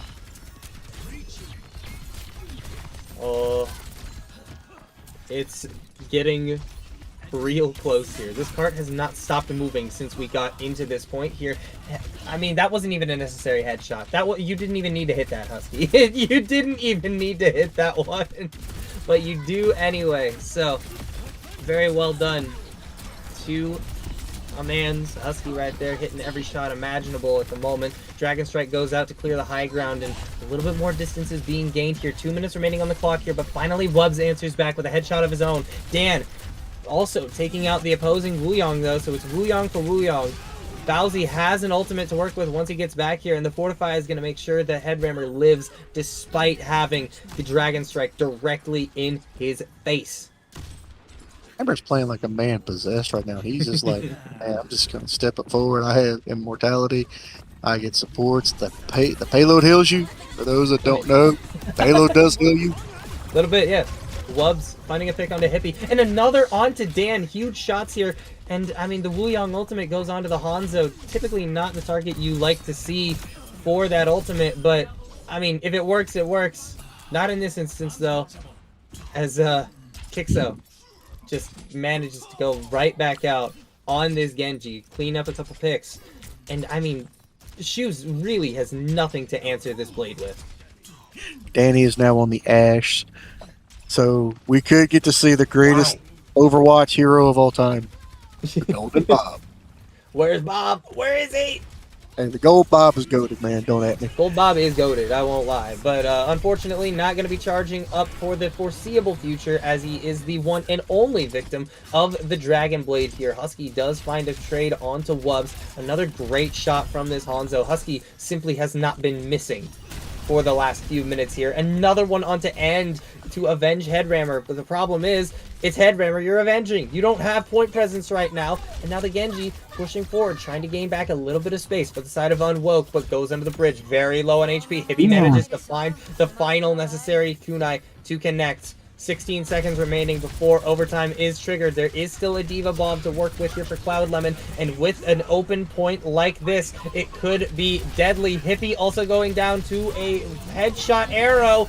There's the Terra Surge. It's not going to connect onto anybody for significant damage, but Wubbs is dead. Oh, the Genji comes through for Kizzo. 3 kills to end the round. 84.77 meters is all that separates Unwoke Yaoi enthusiasts from taking away this championship on 3rd point. Yeah. During that game, during the first map, I think when Rammer died with cap point, I think surprised Yokai, and then it was just kind of going back and forth-ish, like, let's rebound, like, we didn't think they got it, we got it, we actually got it. And out of nowhere, the Hanzo just started popping off and just opened up everything. And just Husky did Husky things. That's all I could say. Husky was going off, for sure, that entire time. It was kind of ridiculous. But now the pressure is on Shoes production crew, unfortunately not able to full cap on the final point.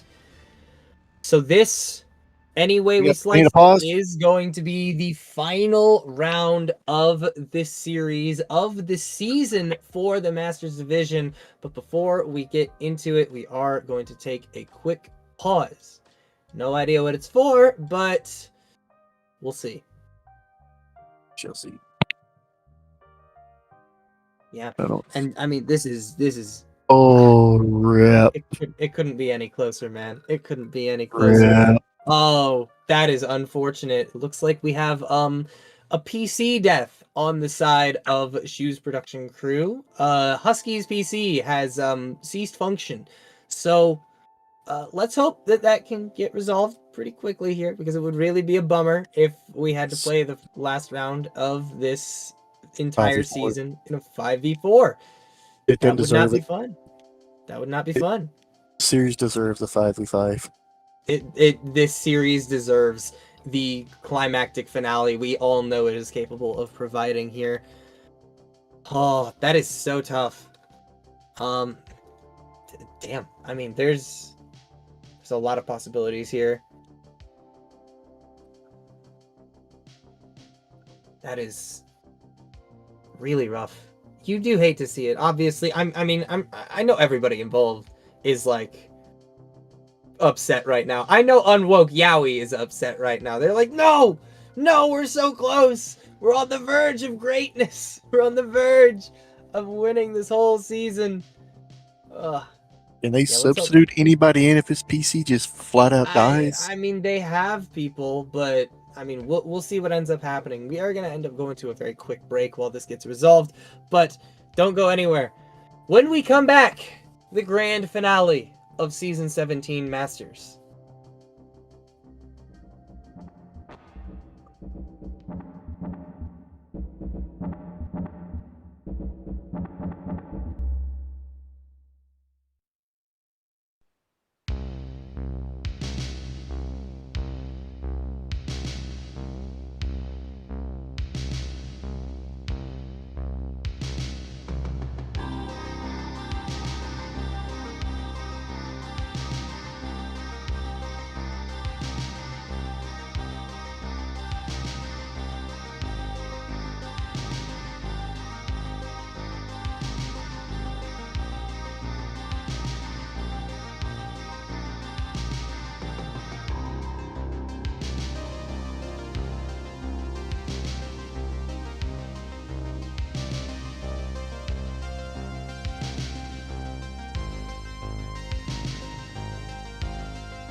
The grand finale is upon us. The PC issue has been resolved, and we are about to go into the final round of the season here in the Masters tier. As a reminder, everybody, Shoes Production Crew versus Unwoke Yaoi Enthusiasts currently sits at 3-3 in a very closely contested affair. Shoes Production Crew attacked first on Rialto and got 84.77 meters into the third point, not quite full capping, barely making it under the archway of the third point. But I mean, they are capable of holding. They are very, very capable of holding on to this point. And Unwoke Yaoi enthusiasts want to make sure that they do not slip up and stumble on their final attack round of this series. This is it, everybody. Last Athena countdown of the season. I think Husky, if depending on what happens, may go back to the Hanzo or Widow, depending on what all happens. Is my guess. But Bowsy actually on a Moira. First time seeing a Moira in this series at all. So very cool to see everybody's favorite orb thrower. Because everybody knows you gotta throw the damage orbs. You don't throw them orbs out. Now, I will say I am not a huge fan of the composition that Shoes is running in this particular scenario here. I think you need to be running the absolute best heroes possible, and I do not think that Moira and Ashe are the best heroes possible here. In fact, you're kind of getting steamrolled here in this first fight. Husky goes down super late as well. That's a very solid team kill, and that might just be the first point. They may get a touch. Yeah, Bowsy switches. We got a Torb! What am I looking at? We got a Torb! What am I looking at? No, you can't play Torb into Hanzo. You can't do that. You can't do that. Why would you do that? You get a turret. Okay, Wubbs finds another headshot pick onto Bowsy this time around, and I mean, even though Headrammer is able to find a pick onto end, it simply just doesn't matter. The point is continuing to move forward with like zero momentum holding them back. I don't even know what I'm saying anymore. I'm just losing every word imaginable here. Husky has finally swapped over to the Hanzo, which I do believe is the correct play here, but I mean, you've given up so much time already. They have 5 minutes to push through the second phase of the map here. That's so much time. So much time, and Headrammer switches to the D.Va, so we get the D.Va v D.Va duel. And Cloud Lemon's going to have the first ult, obviously, between both tanks. I'm curious to see if Danny's going to stay on the Torb or try to swap off or have the turret try to do damage at a cheeky angle. But right now, it just looks like Yokai just looks like they're like a well-oiled machine. Yeah, and I mean, the turret goes down immediately. As soon as Wubbs catches wind of a turret existing anywhere, he will just annihilate it. That is the nature of Hanzo. Those arrows do a lot of damage to those structures, and I mean, it just doesn't seem to matter. The momentum cannot be slowed down right now. Unwoke Yaoi enthusiasts just continue to move this cart forward bit by bit, little by little, with the most efficiency, most speed possible. They are about to go into this last point with more than 5 minutes on the clock. Dan finally swaps to a good hero for the first time in this half. I mean, starting on the Mei, that's decent, but I mean, you floundered on Torbjorn for a little bit too long, my friend, and now it's just down to whether or not you can hold for 5 whole minutes. Yeah, and Husky does have the ult. Oh, that's a huge pick. Getting Wubbs off. Okay, good start. That's Great huge start. right there. Genuinely great start for Dan, finding that pick there. Ooh. And they do also find Kit.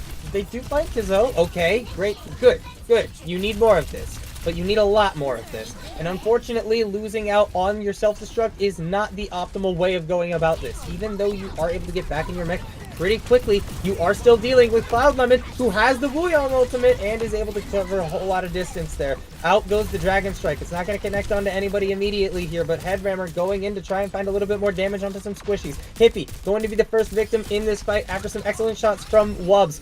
But the opposing Kiriko also going down here. K4 not going to last a whole lot longer than that, but another headshot arrow from Wubs. These Hanzos are turning out to be the biggest difference maker in this series by a long shot, and one of them has an ultimate right now. Husky onto a desperation Widowmaker swap, but it may be too little too late here. Shoes, they have an override protocol to bank on here, but that's all they have. The Emery ultimate is going to come out, and theoretically a whole lot of damage should be starting to pour in right now, but I mean, it's just only going to find the one pick onto Wubs. The Hanzo, the only player to fall in that exchange there, but now down to the wire here. Less than 5 meters remain before the Shoes production crew lose, and Unwoke Yaoi enthusiasts win the title of champions here in CGL Masters Season 17. 87% for Bowsy towards that title blast, and that could be crucial. That ultimate needs to stay alive, but he dies before he can use it. 1-for-1 trade. Hippie also 1 HP, but Headrammer finding a pick onto end. Not over quite yet is this match. Hippie also going down, so no healers alive right now for Shoes production crew. It could all be over in just a moment here. The self-destruct goes out just to make sure that Headrammer still has a way to remech here, and Husky comes back on the Widowmaker, needs to hit some shots, some very impressive shots here, but Wubs is going to be the one to find the first pick there. Headrammer nowhere close to the self-destruct. Cloud Lemon has one of his own. Bowsy needs this title blast to be absolutely massive. Hippie needs this Kitsune Rush to be absolutely massive here. There are less than 3 meters separating them from losing this series. The Blade, the usage of that ultimate from the Wuyong, the title blasts both go out, but one of them finds a lot more value than the other. Sub 1 meter now, deflecting the Widow into the dome. It's all over. The season ends. Shoes production crew does not get to lift the trophy they were promised 2 times now. Unwoke Yaoi enthusiasts upsets them in a grand final scenario. That was insane and nutty. They should have been on, you know, more meta picks and heroes from the beginning, not the end of it. That was just, I don't know what they were thinking in the first part. I mean, it is an extremely questionable series of fumbles from Shoes production crew at the very end, but I mean, you can't take away from how well Unwoke Yaoi enthusiasts played, not only in this series, but throughout the entirety of Season 17. Only dropping 1 match in the regular season to Shoes production crew themselves, but managing to sweep them in grand finals of the mid-season bracket and come out and take a resilient 4-3 win in the grand finals of the playoffs. Huge congratulations to them. They played phenomenally throughout the entire year. And that is the season, everybody. Before we end the stream, we do have our winners and losers interviews to get through, so don't go anywhere quite yet. We'll be back for the final moments of Masters.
It's all over, everybody. The grand finals have come and gone. Unwoke Yaoi enthusiasts take it in 7 thrilling maps. But before we hear from them, we have a couple members of Shoes production crew, our runner-ups here in Season 17, here to talk us through their season, through the finals, everything in between. We got Headrammer, the commissioner himself, and we got Munching. How are you fellas doing right about now? Not too bad. I mean, obviously, would have preferred to win, and it's always a preference. Everyone likes winning. But, you know, in the end, I think it's hard to be too upset in a game that goes to 7 maps. I mean, it's hard to say, like, oh, we disappointed. I mean, I think throughout the season, you know, we exceeded the expectations we had going into the season. Oh, yes. And I think we exceeded some of the expectations going into the season a lot of people had for us, like, you know, in those early power rankings or whatever. So, I don't know. I'd say it's like a little bit of sweet, you know. Sad it's over. How we won. Sorry, we lost, but I had a good time. It's good to hear. It's really good to hear. Now, throughout the season, obviously, only dropping 2 series the entire time is an absolutely incredible feat. It is a little bit unfortunate that they both happened to be in grand finals of a bracket, whether it was mid-season or playoffs overall, but, I mean, dropping both of those series to the same team, that being Unwoke Yaoi enthusiasts, I mean, did you have any particular, like, different plans going into this one to make sure that what happened in mid-season did not happen again? Not really. I mean, it's one of those things where, like, we try not to overcomplicate things too much where possible going to the series. We don't think about it a whole lot. We have a general idea of, like, you know, we know the UIE team pretty well, so we have a general idea of what they want to do. They know what we want to do. We're pretty good friends overall. So it's one of those things where our loss in mid-season, they're wrong. They adapted really well from when we beat them in regular season, during that time frame. But in mid-season, it more felt like we beat ourselves because our team was just kind of our team relies on vibes quite a lot. Because again, you know, we're not scrimming, we're friends. So, like, vibes are a really important part of our team to make sure things are, like, going well. And in mid-season, we kind of played a whole lot of Overwatch, like probably way too much Overwatch that week, to be honest with you. Between the games in mid-season, and we also just had days where we were playing like 6+ hours of quick play a day. You could tell right on our team going to the first map, but we were kind of like tilted already before we even got in. So I wasn't super worried about that exact same thing happening again going to this series. It was more just like, we're both teams going to be able to execute what they want to do. Because, like, you know, you kind of saw from the series, like, you know, our team thrived a little bit more in that heavy brawlish aspect of things. Their team is really good at having those side fights with like, you know, whether it be the Tracer or the Genji, and they do a really good job of that. That makes it very hard and being on the same page. But yeah, so it's more just kind of keeping in mind we know what they want, they know what we want, and we not fumble and something like that. You know, like we fumbled a few times in the series, and that's on us. We fumbled and they had good plans and executed on them. Last question for me before I hand it over to Sam, but obviously, Shoes production crew, this is now the 2nd season of its existence. Obviously, I mean, I was a part of that initial Shoes production crew Masters roster last season before the split, and we decided to field both a Diamond and a Masters roster. But I am curious. I've heard whispers, but I actually personally am not super clued into what the future of Shoes production crew is. I would love to hear some insights as to whether this squad, whether these players will be returning for season 18, whether in Masters or another division. I mean, we haven't talked about a whole lot. There's just only some like light talk about stuff, but most things will really just basically just depend on what people are doing in their lives at the time when it comes around. You know, rank wise, we would be required to go to at least GM tier. So if we do play, it would be GM tier.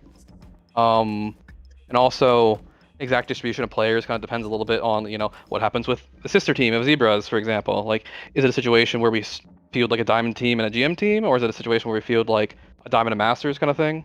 Hard to say exactly what the future will hold there. But I mean, if I'm available, like if I'm not super busy at the time, and also, you know, friends are down when they want to play, I'll play again. I really like competing. I never get tired of it.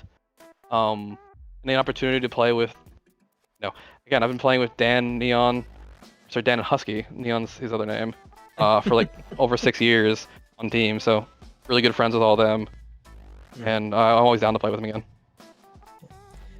The reunion was very fun to watch after like for the entire season, really. Sam, you got anything? Now that the series is over, I'm gonna take a break, or you gonna go back to your 6 hours of quick play. We've actually already talked about it. Some of us are playing quick play after this. Oh yeah. Jesus Christ, they're addicted. They're grinding. Nah, I think. Gotta get ready. Yeah. I mean, what's it called? I think freaking Dan and Husky were just drinking the entire game. Clutch. Yeah, Husky may be a little bit more than Dan in that case, but like, hey, I mean, they can perform. It was a fun time overall. So we'll probably go play some quick play, screw around a bit, and let's go. Actually, when are you gonna stream a game? My stream? Probably soon. Where can they find you, Munching? School's Where can almost they over. find you? Oh yeah, twitter.com/headrammer /XYBA. Oh, I like this actually. Fuck. Give me a sec. /console gaming LG. Twitch.tv/CGL1. You know, all the CGL great _2, places. CGL3, CGL4. Yeah, those ones too. People are saying that we ended on an ad. That's crazy. Did you know if you link your Amazon Prime account with your Twitch account, you That's actually true. get a free Prime That's true. sub and you go adless for the entire series? That's Next true. CGL True. season, It's true. use It's your true. It's Prime true. sub. You won't miss any of the action. Mm-hmm. Yeah. This is true. Maybe the funny thing would be like, I didn't actually do this, but it would be funny if like, you know, we lost a series and let's say I was angry, just instant run an ad. It'd be funny. I didn't do it, but it would have been funny. I looked over and I saw the skip ad button and I didn't click it. I kind of forgot. I was too locked in on the game. I saw it pop up on my second monitor, but I was too locked in on watching Overwatch. He said, "I don't care." All right. I love you guys. You guys are Good. great. Thanks a lot, man. It's so good to have you in here. Always a pleasure. Congratulations on your run to second place. I thought you were about to say congratulations on your loss. Do you want me to? No, but yeah, we'll see if the sister team can do any better in a couple days here, but we'll see. Oh crap! It's a competition. They're here. Anyway, yeah, that's our exit interview. In the meantime, we have a brand new set of champions to interview here, because the Unwoke Yaoi enthusiasts have, against all odds, won both your mid-season grand finals and your end-of-season playoff grand finals. We've got K4, we got End. How are you fellas feeling right about now? Oh, so hype. I'm Oh man.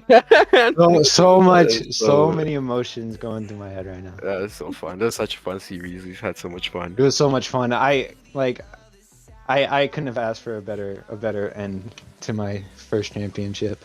Yeah, map 7, final game, final map. It was everything. Down to the wire. Some of those individual maps too were like literally one fight away from going differently. A couple C9s away.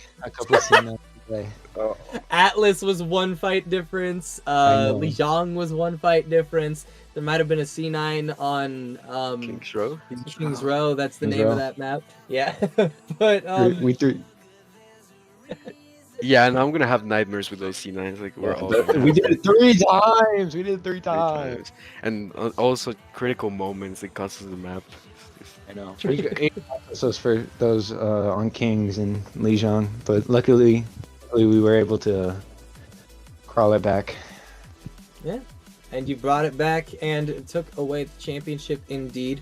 So my big question, right? Because there's a lot of questions we could ask you right now, but the big thing I want to know about this team is, now that you're the season 17 champions, what are your guys' plans for season 18? Ooh. I don't think we've talked about that one yet. We have a couple. About it. Most of our team hasn't hit GM, so theoretically we could play next season. Okay. I think, as far as I know, I think Queso is gonna try face it. I think I'm also gonna try face it next season. So who knows if we'll run it back? It could be fun though. Entirely You might fair. see us. It would be pretty awesome to have you guys back, but we have heard previously from other players that they're going to be trying their hand at Face It Open next season. And I mean, if you guys go that direction, then good luck to you. We hope to see you do well there. If you guys come back, it'd always be pretty sweet to have you back. But we understand, like, winning here and then graduating. I get it. I fully get it for sure. Sam, you got anything for him? Two kind of questions. Cloud Lemon won the best tank player, of the year season for the award. What's it like playing with a tank player at his caliber? Oh man. Oh, like I'm not gonna lie, he's like a tier 1 feeder. Like I love him. Like I love him so much. I love playing with him. He's a great player, and he tried his hardest every single time. But it was so stressful to heal him. Like I had 20k heals all those maps. I've never healed more in my life.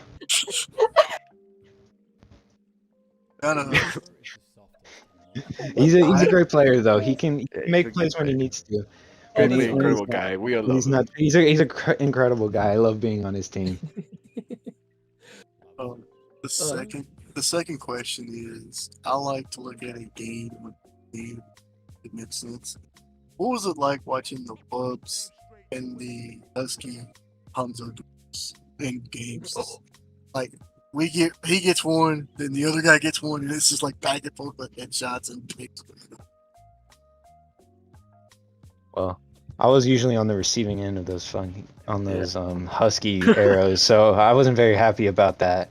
But besides that, it was fun. It was fun to be a part of, like seeing two really good hit scan players go back and forth, getting picks, and like going down to the wire, absolute, and having to like, who's gonna be the one to push it over the edge, and it ended up being Wubbs, and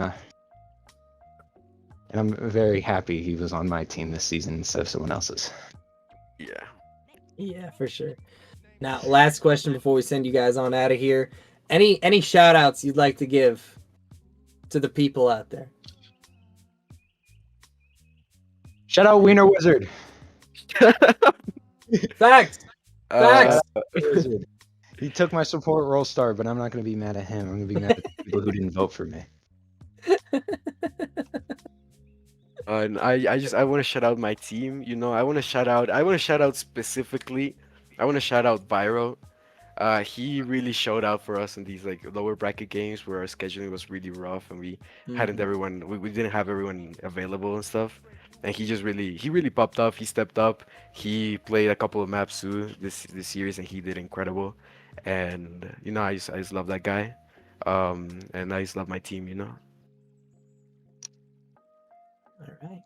Well, if that'll do it, then thank you two so much for your time on the broadcast here at the end of the season. Thank you guys so much for putting on such a great show for the entirety of the season. And congratulations once again for taking home the W as all is said and done. You guys absolutely killed it. Congratulations. Thank you. Thank you.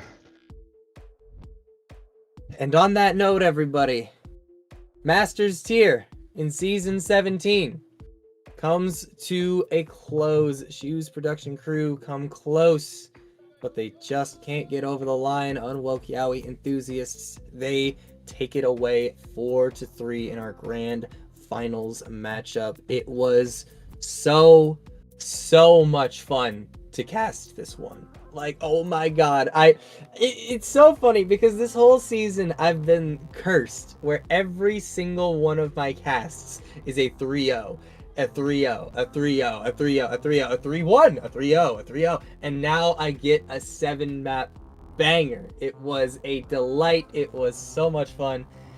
And now I'm thinking about how the Zebras need to put up a similar performance because we're never going to hear the end of it from Shoes if we just go out 0-4 in Grand Finals.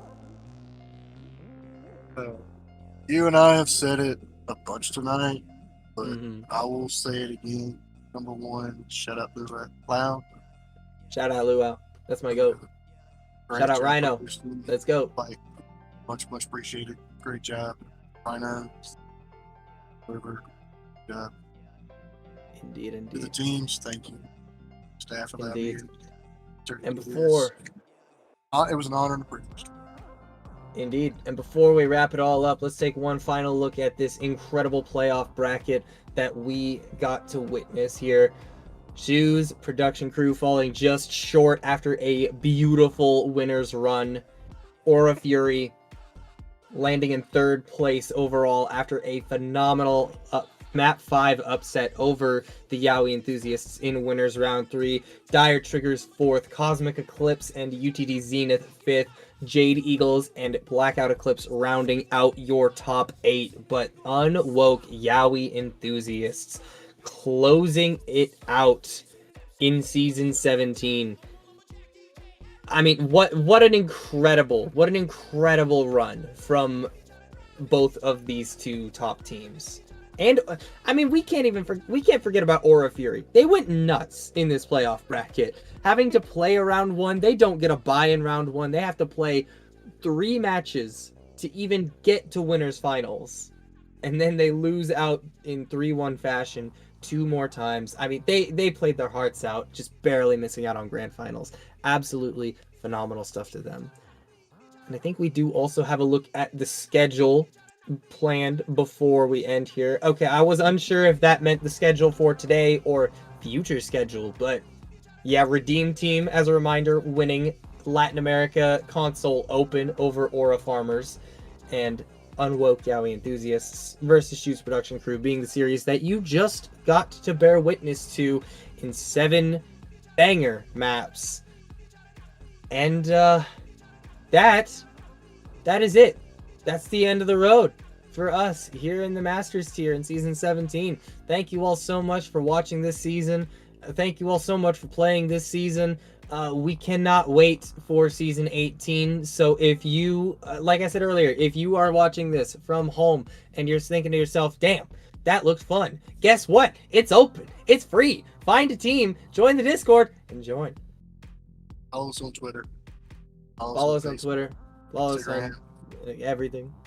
And hey, join back, was it Tuesday night for your game? Yeah, we got Tuesday night. We got Diamond Division Grand Finals. I think there's another one before them, but I'm not 100% sure. The schedule, the future schedule is not immediately available to me, but you know how you can immediately figure out if someone's streaming? By following and hitting the bell and making sure that you're here for the next Grand Final, because they're going to be just as sick as this one. Hopefully, maybe, possibly, potentially.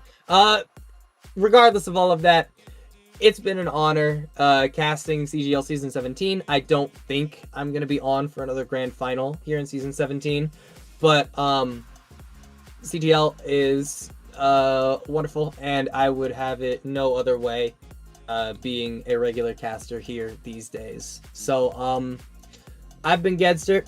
This has been Big Sam. This was our first time ever casting together, by the way. I think he killed it. Give it up for Big Sam in the chat, everybody. Give it up. Give it up. Give it up. I've been in here since what, 2020 COVID doing this for you guys? Yep. That's GOAT. That's OG right there. And that's us.